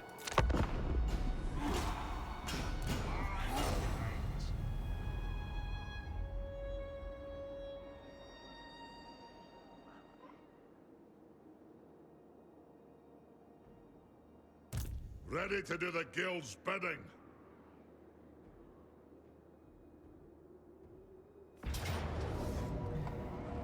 Alrighty, so Slurmgroil has arrived, and Tyro. Ooh, I was not expecting that. I gotta say, the Demon Prince has arrived. Good for him. He's got a decent stack available to him, full mana as well, which is gonna be annoying, and Slurmgroil has a frickin' Forbidden Rod. Now this is gonna be a fight worth fighting. Go. Wait. Quick save in case it crashes. Frickin', I don't know, man. Come on. Come on, there you go.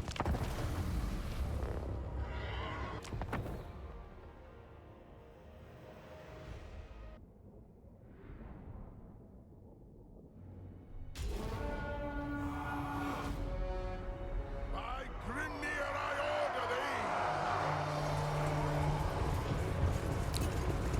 Alrighty, here we go. The Demon Prince has arrived. Well, he's not on field yet, but so many units, and it looks like it's his starting army, judging by the extremely high veterancy that he's got in that stack compared to this one, which is hovering around rank 5, as opposed to the rank 7 and 8 that he's got. Neat. He's got a lot of, well, a fair bit of regiments of renown, and basically demons of various kinds.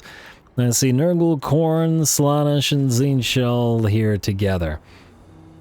Happy family. Anyway, we're going to take position up on this hill. There really isn't too many other places where we would want to take position, and just set ourselves up here. Hopefully before the Demon Prince arrives, the rest of our units are moving in, but they are slow and tired as well, so it's making them slower, and just gotta try to get everybody where they need to be to defend. That is a lot of Chaos units, and it's going to take a lot of work.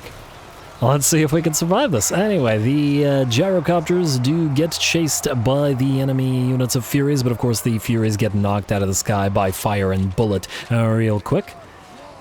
And if the Demon Prince, well, if we can bait him into coming after our gyrocopters, we can maybe do the same thing to him. So, now that those guys are done, the Brimstone guns will turn and fire upon the units of Shrieking Skyrays, Regiment of Renown of Screamers, who will go down rather quickly. Certainly don't want them landing in the midst of our battle line. Down they go, and following the Shrieking Skyrays, everybody's gonna try to focus that Demon Prince down. I don't know how much missile resistance he has, but I'm willing to bet it's not enough, especially, let's see, oh, he's already done. That's his death blow. I didn't mean to pause it, but a nice shot. I just wanted, oh, we can't even select him anymore, darn. I wanted to see how much missile resistance he had, but yeah, clearly not enough. I rarely get to capture a moment of the exact moment that a unit is killed. That's pretty good. Nice shot. Anyway, down he goes. And long before the rest of the enemy army reaches us, there is, of course, another unit, another lord here, the Herald of Nurgle, who are going to focus down as well. The enemy army is still closing, however, especially on the flanks where they have a lot of units, and as we can see, we are getting surrounded. They are most definitely going to reach our lines here. Even if we manage to obliterate a few of them, there's just too many. And then the reinforcements from the garrison are arriving, which includes Chaos Warriors and possibly Chosen as well. There's a War Shrine there. And they'll be able to approach relatively unimpeded while we deal with the Demon Prince's forces. Alright, sorry Daniel, you won't be, even if you do manage to succeed here, you won't be able to see it. And the enemy's still working their way up to that hill. We got a pretty nice little, well, maybe not so little formation. We got a stack and a half working together here.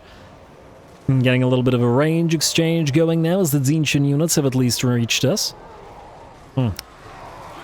Somebody remind me to get the poll going for the Tzeentch campaign. I gotta get started on that, or else we're gonna have a very quick poll. I should have said short poll. Anyway, well, I guess I don't say that for Tzeentch. Anyway, looks like the Chaos Furies have gone after our gyrocopters. Oh, they'll actually go past our gyrocopters and land upon our Iron Drakes instead. Good use of the Furies, in fact. And the enemy should expect the Furies to get obliterated anyway, so using them up like this in order to distract the Iron Drakes and prevent them from burninating the rest of the enemy forces that are attempting to approach works out really nicely. And it looks like the enemy is repeating the same thing on the other side. Another unit of Iron Drakes gets distracted, and here comes the other units. Another unit of Furies distracts the gyrocopters. The right and left flanks have also now been mobbed by all the fast movers. Tons and tons of doggos. We got Seekers of Slaanesh and a smattering of other units like more Furies, some Bloodletters, and frankly the Bloodletters would probably reap a fearsome tally amongst our units while they're distracted by the doggos and the Furies, though admittedly neither Doggo nor Fury should be underestimated either in terms of just sheer amount of damage that they can deal. Fragile they may be, but if they're surrounding units of Quarrelers and other such fragiler units, they could do well. And we got some Chaos Warriors of Khorne with dual weapons in amongst our Thunderers here. And that's not going to go well for the Thunderers, especially as they're poisoned by the Nurglings. And held back by the Furies. Alrighty, now the battle is well and truly joined. The center of our line still holds, but the left flank is absolutely getting mobbed, and several units have started to take severe damage. The right flank is not nearly as mobbed and is still holding at least. And though the enemy has moved a unit of Plague Drones into the center of our formation, and they're causing a little bit of a headache for one unit of Iron Drakes, which is no longer able to fire because of it. Bounce power remains very, very slightly in our favor at about 55%. But we really got to see off all these Warhounds and all of these Furies so that we can make good use of our, well, all of our range units that are currently not firing. Looks like 2 of the units of Iron Drakes have been freed and are able to fire once more. I'm going to reposition now some of the miners as we just don't have enough melee units to protect all of the range here, and the miners are going to need to fight in melee rather than just chuck those blasting charges.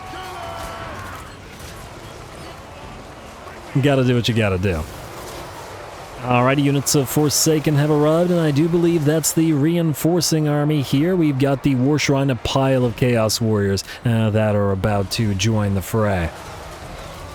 And these guys, unlike the ones brought by the Demon Prince, by Danny Boy, these ones are relatively undamaged, so it's going to take a long time to work through all that HP, especially, as we've already seen, the Chaos Warriors take a lot longer to kill off than by the Iron Drakes. I do like that they get knocked back by them, though.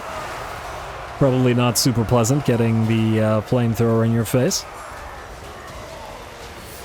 Alright, big old pile of enemy units wants to blob up. We're going to punish them for it by dropping an Overcast Rune of Wrath and Ruin, which I'm sure did some damage, but as we saw, didn't actually kill any units. Once again, the rune magic isn't going to be nearly as destructive as actual spells.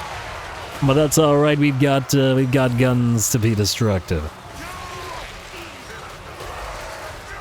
And plenty of non-warp fire. Anyway, how are we doing? Bounce power has continued to shift in our favor. The enemy's center with the reinforcements is still looking good, and we're still fighting on both the left and right flanks, though it looks like the left flank is finally nearly done for, as in the enemies. The Chaos Warriors of Khorne with dual weapons are out, and now it's just a unit of Blue Horrors, which we should be able to destroy with the Miners and the Dwarf Warriors as well. This also means that the units that were on this side, the range units that were once distracted, are no longer, and the Thunderers and Iron Drakes are ready to fire upon the enemies once more. The bounce of power continues to climb in our favor at about 90% now.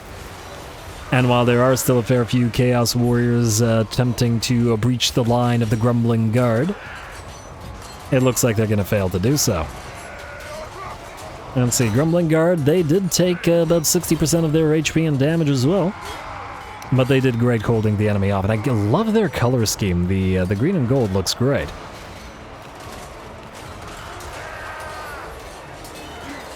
Does any of the main Dwarfen factions have this color scheme in order to match the Grumbling Guard? That might be nice.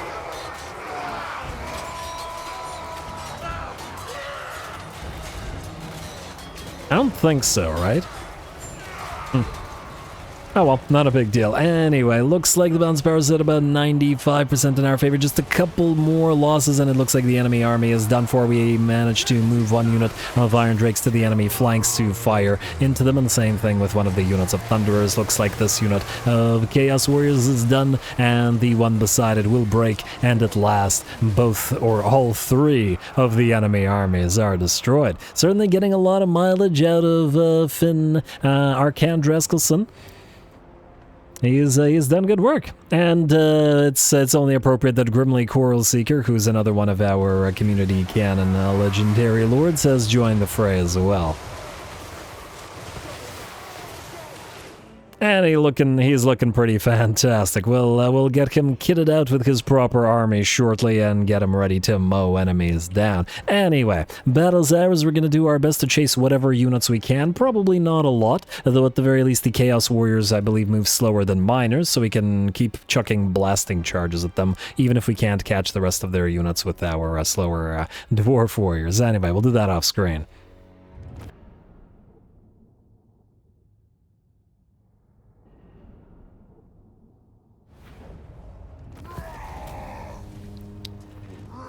Oh, there we go. That was a proper fight, wasn't it? Holding the hill against superior enemy numbers, surrounded on all sides. Was pretty fantastic. A lot of the enemies went down. Of course, the Demon Prince comes back using the magical power of AI luck to always get its most elite units reforged every single time. And, of course, its high-level Seekers of Slaanesh as well. All the garbage units died, not the good ones. That's alright, it just means we get to face him again and also get the defeat trait again in hopefully short order, though I do imagine Mr. Demon Prince will attempt to back off. We will ransom the captives. I mean, 14% healing is pretty solid, I don't deny, but 2.2k. Although, then there is the fact that these guys will probably immediately attack us, won't they? Man, 2.2k though. Clyde will heal up. It bothers me every time. That's a grudging if I've ever heard or seen one. Anyway, attract replacements. Let's see what happens with this.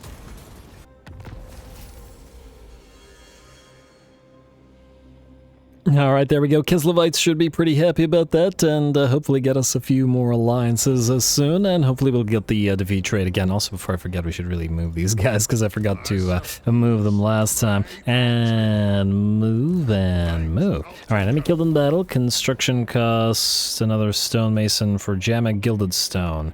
You don't need that. And frankly, you don't need the Fiery Ring of Thor either. Overlords of Jarduk destroyed. Oh, that's quite interesting. Gromby is back. But if we replace immediately, I think we shouldn't replace immediately because I don't know what will happen to... Oh, the Steel Fist Legions or whatever they're called backed off, or they're right here.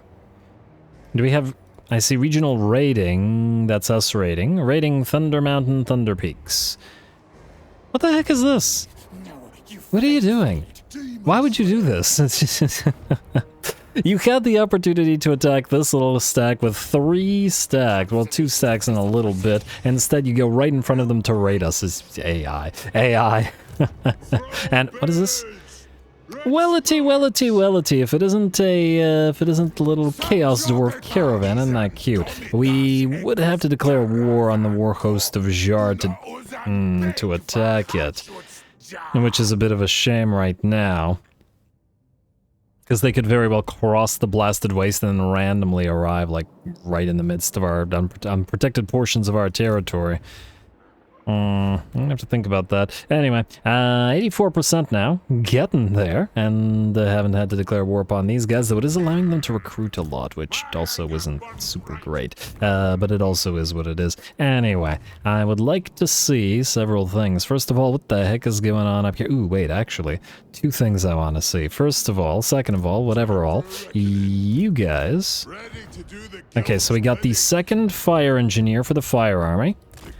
We really gotta... Alright, you know what? For next turn, I think we will switch briefly to Masters of Steel and Stone, and then recruit the... Actually, they're so cheap to recruit right now, it might actually be a waste to switch out of the High King's Tribute. Alright, fine. You, sir, are a rear guard, right? So, Grim Helldower, rename, not replace, rename. Rear guard Helldower, just so I do remember you. Let's immediately get you a stonemason. Let's immediately get you a runesmith's apprentice, and the Cooper doesn't help you here. And I think that's all you got. Unless one of the choir masters... Yeah, Grombrindal, you don't need a choir master. Let's do that. I think that's all of the important stuff. Alright, so, what about the Tellers of Tales? Rear guard and rear guard. Okay, I've been pretty okay about that. Anyway, Vikram, you will move into World's Edge Archway now, which will cost us a little bit of cash, but we have been wanting to recruit these guys. So, let's get 4 Thunderers with Drake guns. And we might take the turn to get a gyrocopter to eventually level up into a gyro bomber for Thorgrim. There's nothing else that's super critical here, but we definitely want the Drake guns for more fire. Always more fire. Good, Ruinous, good. Oh, we will also... Let me just see here. You know what? Where's the fire army? Yo. Alright, so we obviously don't have enough Iron Drakes. We could start them off as Thunderers. The thing is, like the evolution thing, the Warband upgrade, it doesn't have SFO units, but I think that if it did, Thunderers with Drake guns would be able to be upgraded into Iron Drakes with, with flamethrowers, because it makes sense. And just because we don't have those, we could, I guess... Can Thunderers be... I think Thunderers that we saw before, just to double check here, can be upgraded into those guys. Yeah, so we can pretend that one of the regular Thunderers is or several of the regular Thunderers are Drake guns, and then just also evolve them into these guys. The other option would be to take some of these guys, evolve them into Dwarf Warriors, and then through the Coroller chain, which would prevent us from needing to evolve additional unnecessary units.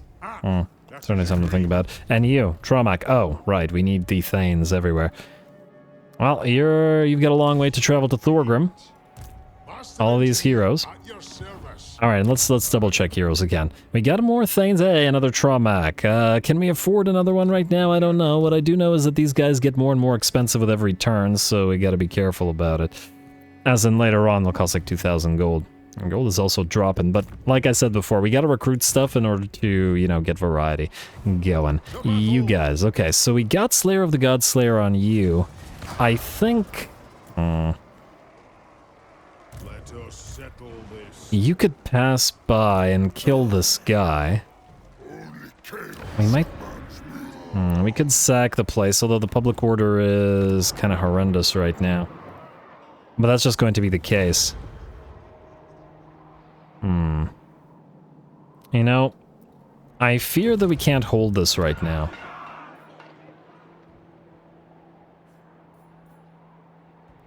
Abandon this settlement. I think maybe we'll sack this and then raise it next turn. I just want to make sure that Entyro and Wurtbog go away, as it were. So you will switch to encamp stance. You will besiege and auto-resolve this, which hopefully will do no damage to us. Or at least insignificant damage. Quick save. Frickin'. Every time. Because remember, the crashes have been happening when we take settlement. So auto-resolve first. Like so. 5 units Sasuke, not too bad. Then we will sack the place. Like so. There it is. It's gonna crash again. I'm glad I quick saved. All right. Well, this will be a very quick edit at least. All right, there we go. That was much easier reloading wise, at least for me. You guys can't tell, but yeah, the quick save saved it for this time. And look at me, I actually learned a lesson. It happens on occasion. A mythical day, or a day that will go down in legend, whatever. Auto-resolve, and I assume that it'll work this time, like it did all the other times. Sack, I believe, was the thing I did, and I stopped. Okay. And, okay, you can still reach this guy, though I fear that you won't be able to immediately move back to the Forbidden Citadel. Yeah, we're probably better off just raising a little bit of the territory up here from the Demon Prince afterwards. But anyway, also, guys, I have no idea how long or short this episode is anymore. It's crashed so many times, and I've had to make so many edits because of it, that, I don't know, have I been playing for half an hour? Have I been playing for 5 hours? No concept. So, sorry or yay, depending on what happens with this episode's length at the end. Anyway, you, Finn, was the one that got Slayer of the Godslayer, right? Yes. Alright, so we'll move you in. Like so, we'll move you, Finn. And Grimly, you can now have Slayer of the Godslayer. It would actually be nice to send you down to Skaven Blight. You have a long journey ahead of you if that's the case. You did it once before. An extremely unlikely, situation, but it worked out.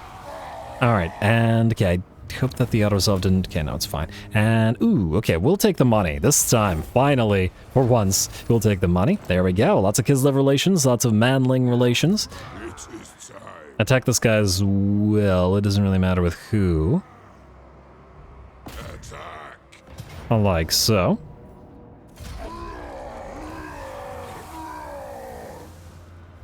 And good, and then we will... and take the money again. We need the cash. All this fighting is helping out. Then we need to figure out... Okay, so currently, Finn is the one that's going to be replaced by Grombrindal. So I guess we could replace him right now. Frankly, we should probably take the opportunity to heal up a little bit. Alright, fine. You know what? We're going to capture the place and we'll abandon it after.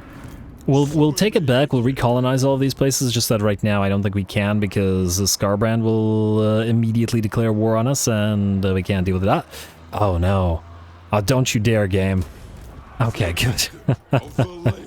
Oh, the frickin' crashes make me super paranoid now. Anyway, since Grombrindal's back, unless I'm mistaken, we should get him on field. I'm just not sure that we should take out Finn at this time. We should, on the one hand, reset his skills and then have him command another army. Not the fire army. Like I said, there is potential to have him command this army to give them the additional range, though I still don't know whether that's more valuable or less valuable. 50% range versus magical attacks and 15 armor. At the cost of 5 melee attack, but it shouldn't matter that much to these guys. Well, at the very least, 5 melee attack isn't worth as much as... but the armor is worth a fair bit on the Goblin Heroes and the Rangers. Either way, we'd probably need him to come down here for our eventual Thunderer army, Shotgun army. Oh, the shotguns will definitely need the extra range. And until we get another Overseer, which we haven't seen other than the 2, it's probably going to have to be prioritized. And we do have a Machinist. Wait, wasn't there one that was specific to... oh, another rear guard. We should get you on field later. Once we have... oh, we actually do have a little bit of money. Let's just take a quick look at these guys. What do we have here? Okay, nothing super interesting. Wasn't there either a Lord or a Guildmaster that had bonuses to Grudge Throwers? Specifically Grudge Throwers, because I did want to make that Grudge Thrower-centric army. Although, admittedly, that could be Thoric's realm as well. Well, Thoric likes Quarrelers, but he also likes Grudge Throwers. So, oh, also, let's take a look at the Demon Slayers. Slippery isn't bad. The Executor one would be fantastic if it didn't cause, well, not crashes, we've had enough of those. If it didn't cause potential desyncs. 86, eh? Alright, anyway, well, I'll think about it. Let's just rest these guys here for now, I guess. Would it change the stance if we reset this guy? This is my question. It's one of my questions. Got a lot of good traits. Oh. Alright, I'm gonna hope that it doesn't. You can keep the Forest Cloak, I guess. Depending on the type of army you're in, range army. The Ironbeard's Bracers is decent, and considering it's active when you're losing melee combat, which is much more likely to happen to engineers or guildmasters, I think it's actually a pretty darn solid on these guys. Anyway, fine. We'll get Grombrindal in here. I'm just gonna hope that the in-camp stance isn't screwed over by it. Let us reset you, sir. You're going south now. You've done a great job up here. Yes. And then Gromby, you're back. Alright, we didn't reset his skills because I didn't want to, and because it felt cheaty. And we will, I guess next turn or so, evolve some of the units, get him more Iron Drakes, get him more of the stuff that he wants, generally speaking. Alright, and I'm going to hope... oh, okay, he's lost all his movement. I'm just gonna really hope that there isn't... that this isn't like the shadow of an army, that those guys ran away rather than what I'm concerned about. I guess we'll find out. Alrighty, that's looking good. Thorgrim, back to you. You are... oh, right, these guys. I mean, it's probably going to be a very negligible amount of money from killing those guys. We're Host of Jar. Currently at war with Chained of Jar and Dimmed Suns. Yeah, you know what, I'm gonna forego it. I do think it's a decent opportunity, but at the same time, we don't have the armies right now if these guys start crossing over like 10 turns and suddenly appear here, you know? We'll wait. Most likely we will attack them anyway. In fact, no, most likely about it, we will attack them, but now doesn't have to be that time. Now you're heading towards Black Crag. And, ooh, we actually have enemies there. I think that you can actually reach this. You can go into encampment a tiny bit further, but you should still heal to full there. Alright, let's hope that you can reach it in one turn. I mean, I guess this is the last territory of this faction anyway, so... It's not like they'll attack us elsewhere. And, ooh, down to 3.5k. You! I guess you're going to try to attack this guy. Will you fight? You will not fight. Now, how far will you back off? Oh, you will not back off far enough to reach these guys, meaning you destroyed yourself for nothing. Okay. Hey, you're so weird, man. Let's attack you. Fight this. And get some more work out of King Lund here. We still gotta fight this. We gotta reduce casualties because the next fight will have two enemies. Quick save, because you can't trust it. And then we will... fight.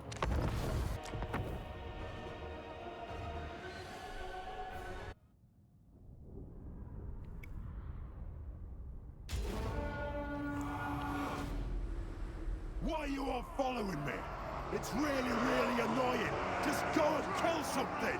Go! Don't let cousin Nonny near me. All right, I really like the speeches of the Demon Slayers. They're all pretty darn enjoyable. Gotta appreciate them. Anyway, here we go. This foolish little army belonging to Clan Na has destroyed itself. Rather than sticking together with all of the other armies, it decided to face off against us alone, or just to cause us 10 control loss via 1 turn of raiding. It did this, so we're definitely gonna punish it for it. We're gonna start the battle out by going after this enemy Warlock, or Grey Seer, rather, as much as we can. It is a Grey Seer of Ruin, and we don't want it casting Warp Lightning on our units, as that would actually cause casualties. So, that's the job of the gyrocopters, but I'm gonna keep this sped up because, honestly, we've seen this aspect of these fights a fair few times now, because that's how we like to start off. And these guys have been pretty darn decent at sniping enemy lords.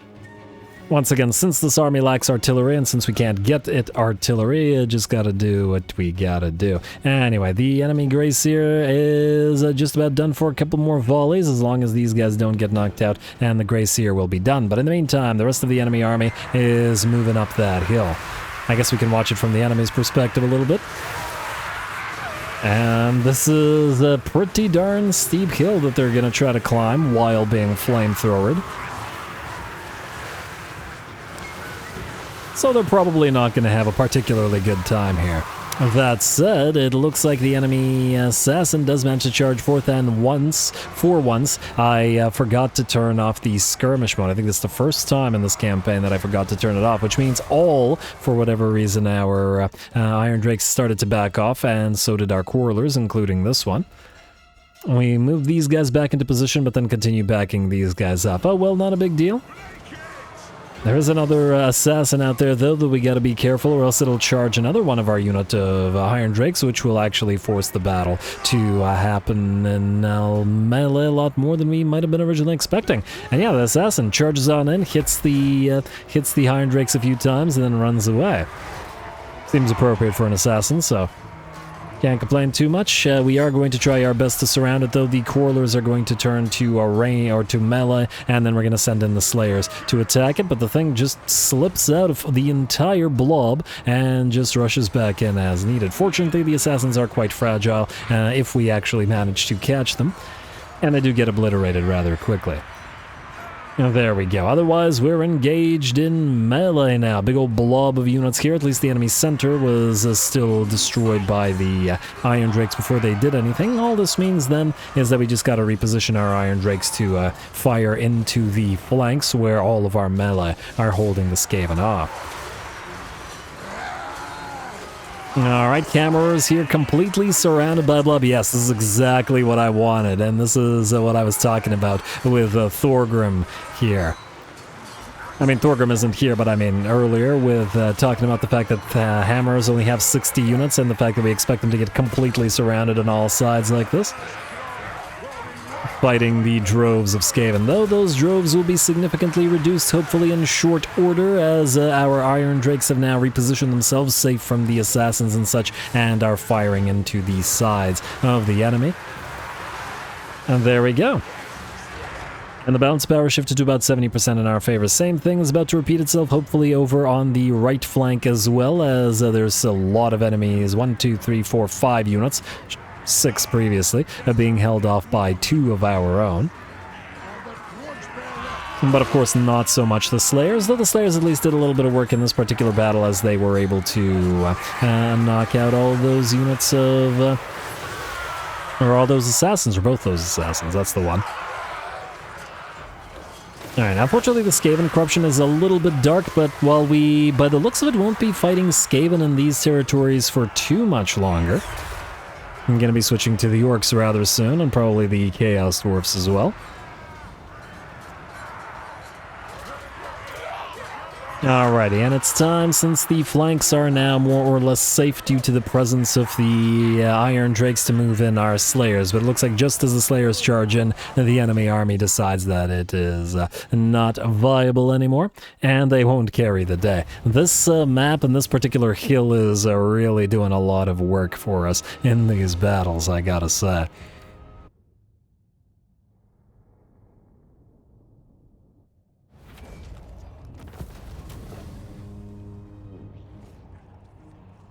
Alright, very nice. Another 1,000 gold or heal to full health. We got 4 turns, we gotta fight again, but we're not so damaged, I think, that we need to heal, and I'd rather have the money. Grudge settlers gotta earn their keep after all. Execute and loot. Alright, we still got these guys as well. Now, question is this... okay, it is a field battle. Good. Alright, also, Mr. King Lun, I would like you to go to Karataman's tomb. Alright, 4 turns and 89. We need... 3,000 more. We can get, what, like nearly 2,000 out of this, and then in 3 turns we should be able to reach Black Crag without needing to declare war on these guys by the looks of it. We still want to, don't get me wrong, but as to whether we want to do it right now remains to be seen. I would like to get Thorgrim back up here to take these territories, though on the other hand it would mean declaring war on these guys and pushing out towards here, and the Yellow Eye are there as well, which are another potentially hostile faction. Maybe it's better that we just jump over and go down to Carricade Peaks and take those territories from Mr. Skarsnik. Help Belagar out a little bit. I assume he's still alive. Belagar, you've got 3 settlements, though you've done a lot of grudge settling. Good job to you, sir. And yes, we will be confederating soon. Just need to figure out the best way and time and such to do it. And just out of curiosity, Thorgrim. We just need to reach rank 25 as fast as we can. Try to get that Dragon Crown of Karaz because it gives us a control +1 to all provinces. Allegiance points gained +50 for alliances with dwarfs. Why? Why is that even a thing? Who cares? The set gives us... oh, wait. This gives us 2 control +2 per all provinces, but yeah, allegiance point for alliances with dwarfs. We can build our own dwarven units. I don't really understand the point. And if somebody can explain to me what the idea there is, I would like to hear it. It's not like those units are any cheaper. So, why? Is it just for the bonus ability to recruit them? I don't know. Anyway, it doesn't change the fact that you have to attack again and see if you can survive. Once again, quick save. You better not crash now, because this is right after a battle, and that would be unfortunate.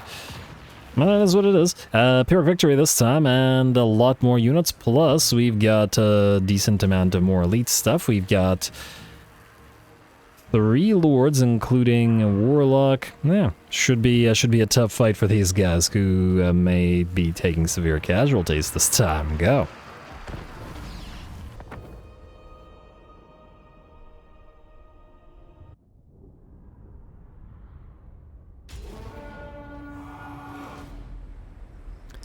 Trolls, giants, dragons, a greater demon or 2. Let's see what surprises today holds. Alrighty, here we go, a little over 2 stacks, and once again the Grudge Settler army is going to have to work for it, but we clearly see what they've been doing and how hard they've been working in the map itself, as the Skaven corruption is no longer as dark as it once was, and we'll be able to see this particular much harder battle a lot clearer, and damn, that's a lot of rats. It is a definitely concerning number of rats, especially considering they have a lot better units than they had in the previous battle.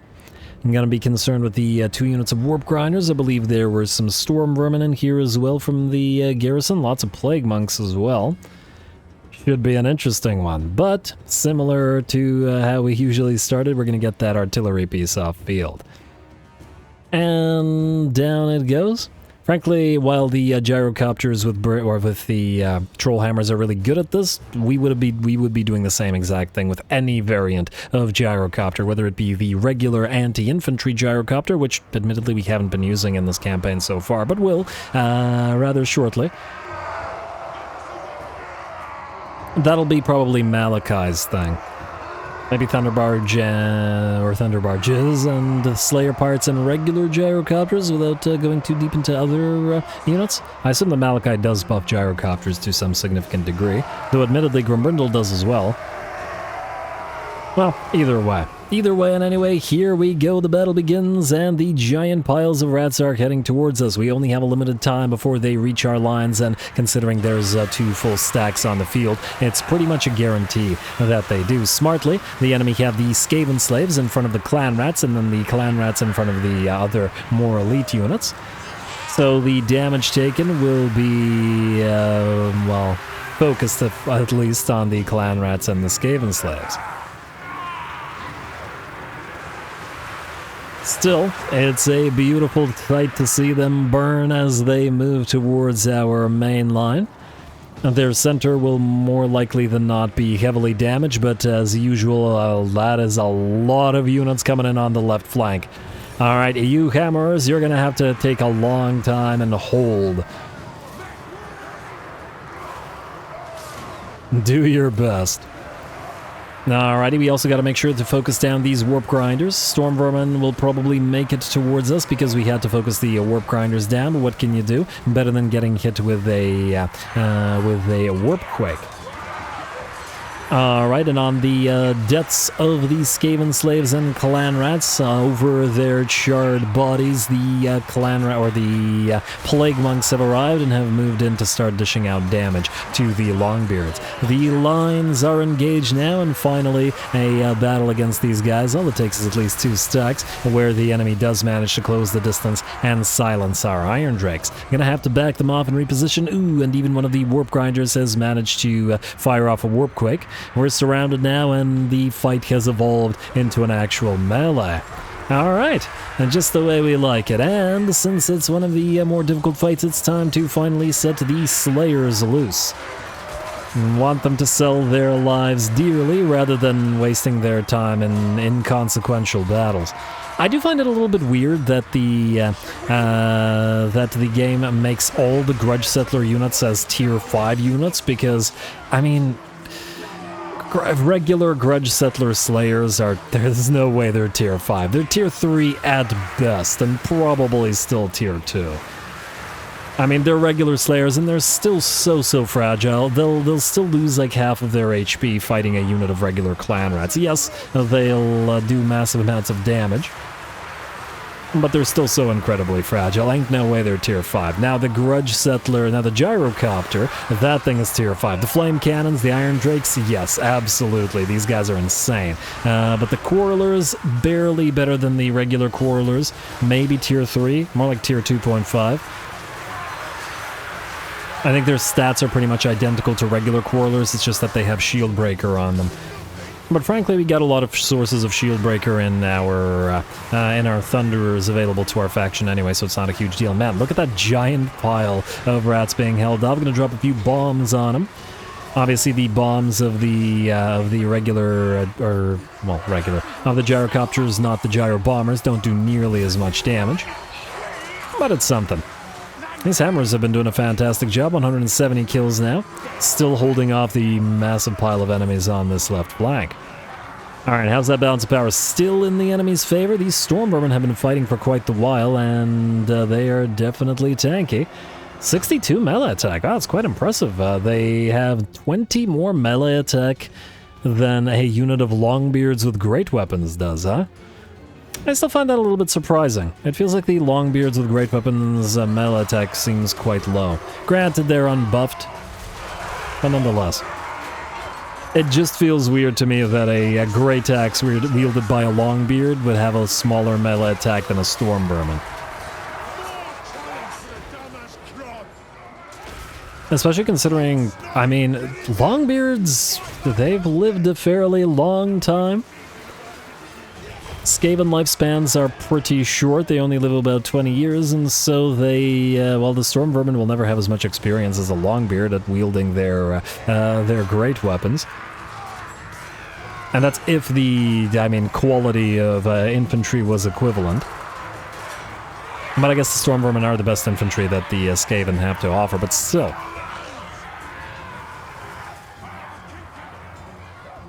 How are we doing here? Bounce power is nearly in our favor, 45% perhaps, and we have taken a fair bit of damage in a lot of units. Even now our Lord is down to 20% of his HP, plus this unit of Slayers, which was fighting Plague Monks. Hammerers are still holding the enemy off, together with the help of these Longbeards, each of which are now at 300 and 200 kills.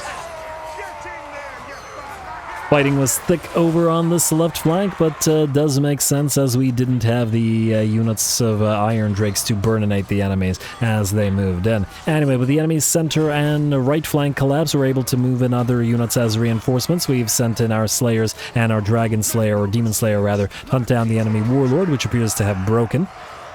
Balance of power is finally in our favor at about 55%, though surprisingly not as much as I would think yet. That is, however, the nature of fighting Skaven, as I like to say. Certainly a lot of their units have routed, but that does mean that a lot of them will probably rally and have to be burned again.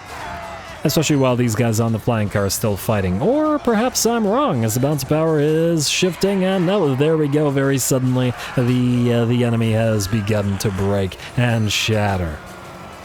No more rallying for you guys, and there was probably still an opportunity for at least some of them, but there we go. Looks like we did manage to hold them off in a big, pretty darn epic fight for this particular Grudge Slayer army as well, and I'm hopeful that every Grudge Settler army manages to entertain us the way that these last two have. Still, this isn't to the degree of, you know, fighting to the last unit as Herod Grundadrak managed, but still pretty impressed with these guys. Heroic victory, great fight.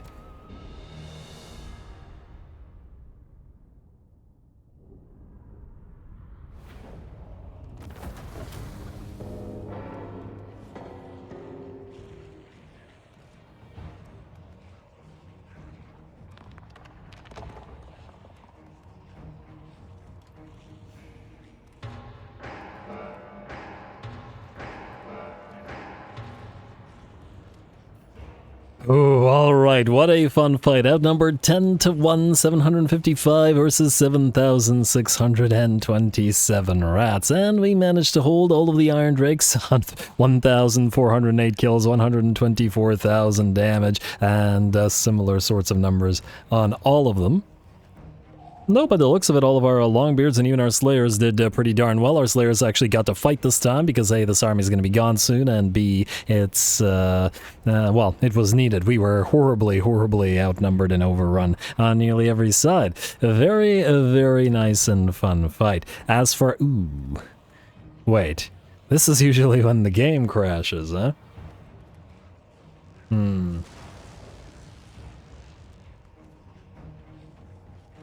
Do we risk it? I wish I remembered the hotkey for quick save. Oh, you can't go to the menu from this menu, meaning, oh no. Huh. Well, let's try it, and I'm just gonna hope it doesn't crash or I'll have to refight that fight. That would be annoying. We can hold this. It looks like it worked, I think. Wait for him to move into the settlement? Okay, it did work. Oh, it would have been awful after all of that. Anyway, folks, with that, I actually have no idea whether we're out of time or not, but what I do know is that this is going to be an insane amount of editing because of what happened. I don't know why it was this particular episode, but, well, whatever. Either way, by the looks of it, with 4 turns remaining and 96% now, we are going to make it. Between Karataman's Tomb and... Oh, also we don't need you and we don't need you. And we are not collecting income, which is as it's supposed to be. Anyway, between Karataman's Tomb and Black Crag, which is no landmark, unfortunately, but it is a key settlement nonetheless. And it's part of one of... Oh, I thought it was part of one of our grudges, but apparently not. That's alright. Perfidious Sneak grudge is still there. When 4 battles against... Ooh, another Master Rune of Spite. Oh, yes. Okay, Crooked Moon is a good idea to move towards. In fact, I never took a look at these. Oh, so we just have the Mad Rodent grudge and the Perfidious Sneak grudge. Really? Win 5 battles against Clan Wars only gives us 2.5k. I guess in the regular... that's a nice banner of lost holds. Enter a military alliance. Okay, we gotta get to work on that. I guess in the Immortal Empires, you are likely to find and fight clan wars a lot faster than in Old World, hence the relatively small reward. Anyway, like I said, I'm gonna call it here. We have a lot of money, so we'll start next episode by probably recruiting a little bit, and also... I mean, now we could get the gyrocopters and stuff, and also get a few more buildings up and running in the deeps. And figure that out, although we will want to save enough money to get the next upgrades for both of those structures as well. And we might get ready to move on to building another deep structure in Karaz-a-Karak, at least to get our money up there. We also got now a nice amount of relationship with a lot of Imperial and just manling factions in general. Looks like the Orthodoxy wants to do a non-aggression pact. I'm fine with that. Give us your money. And we'll do a defensive alliance with them most likely relatively soon as well. Burning Wind Nomads, you want a military access pact? Yeah, that's fine. Ooh, they're ready to go for a defensive alliance, but I think we can wait on that for a little bit. As soon as we confederate Thorak, who is out here, we will probably start into a war with it. What the heck? Oh, they confederated the... Chattel of Jar, or whatever this little faction is. Yeah, anyway, once we confederate Thorak, what'll happen is we'll be forced into a war with those guys anyway, so I think we'll want to wait at least a little bit, else we get surrounded. Oh, Western provinces are ready for the defensive alliance too. We'll wait for a bit, just a bit though.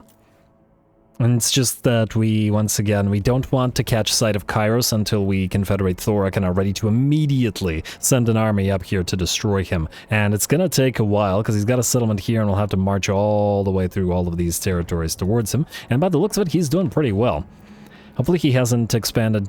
Oh no, I see Tzeentch corruption in the realm of Khorne. That's not good.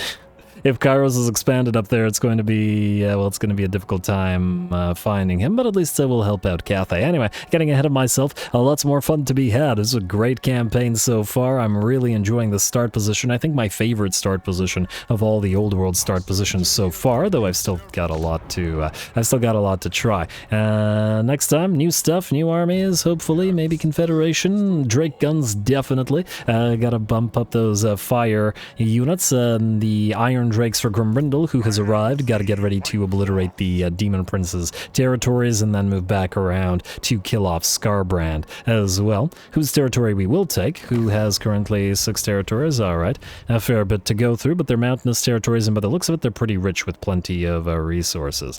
Hopefully Boris doesn't come up here to try to steal this stuff, because he's busy down here. Anyway, I'm rambling. More to come. All glory to the algorithm. In the likes and comments below, long episodes, etc. And thanks for watching.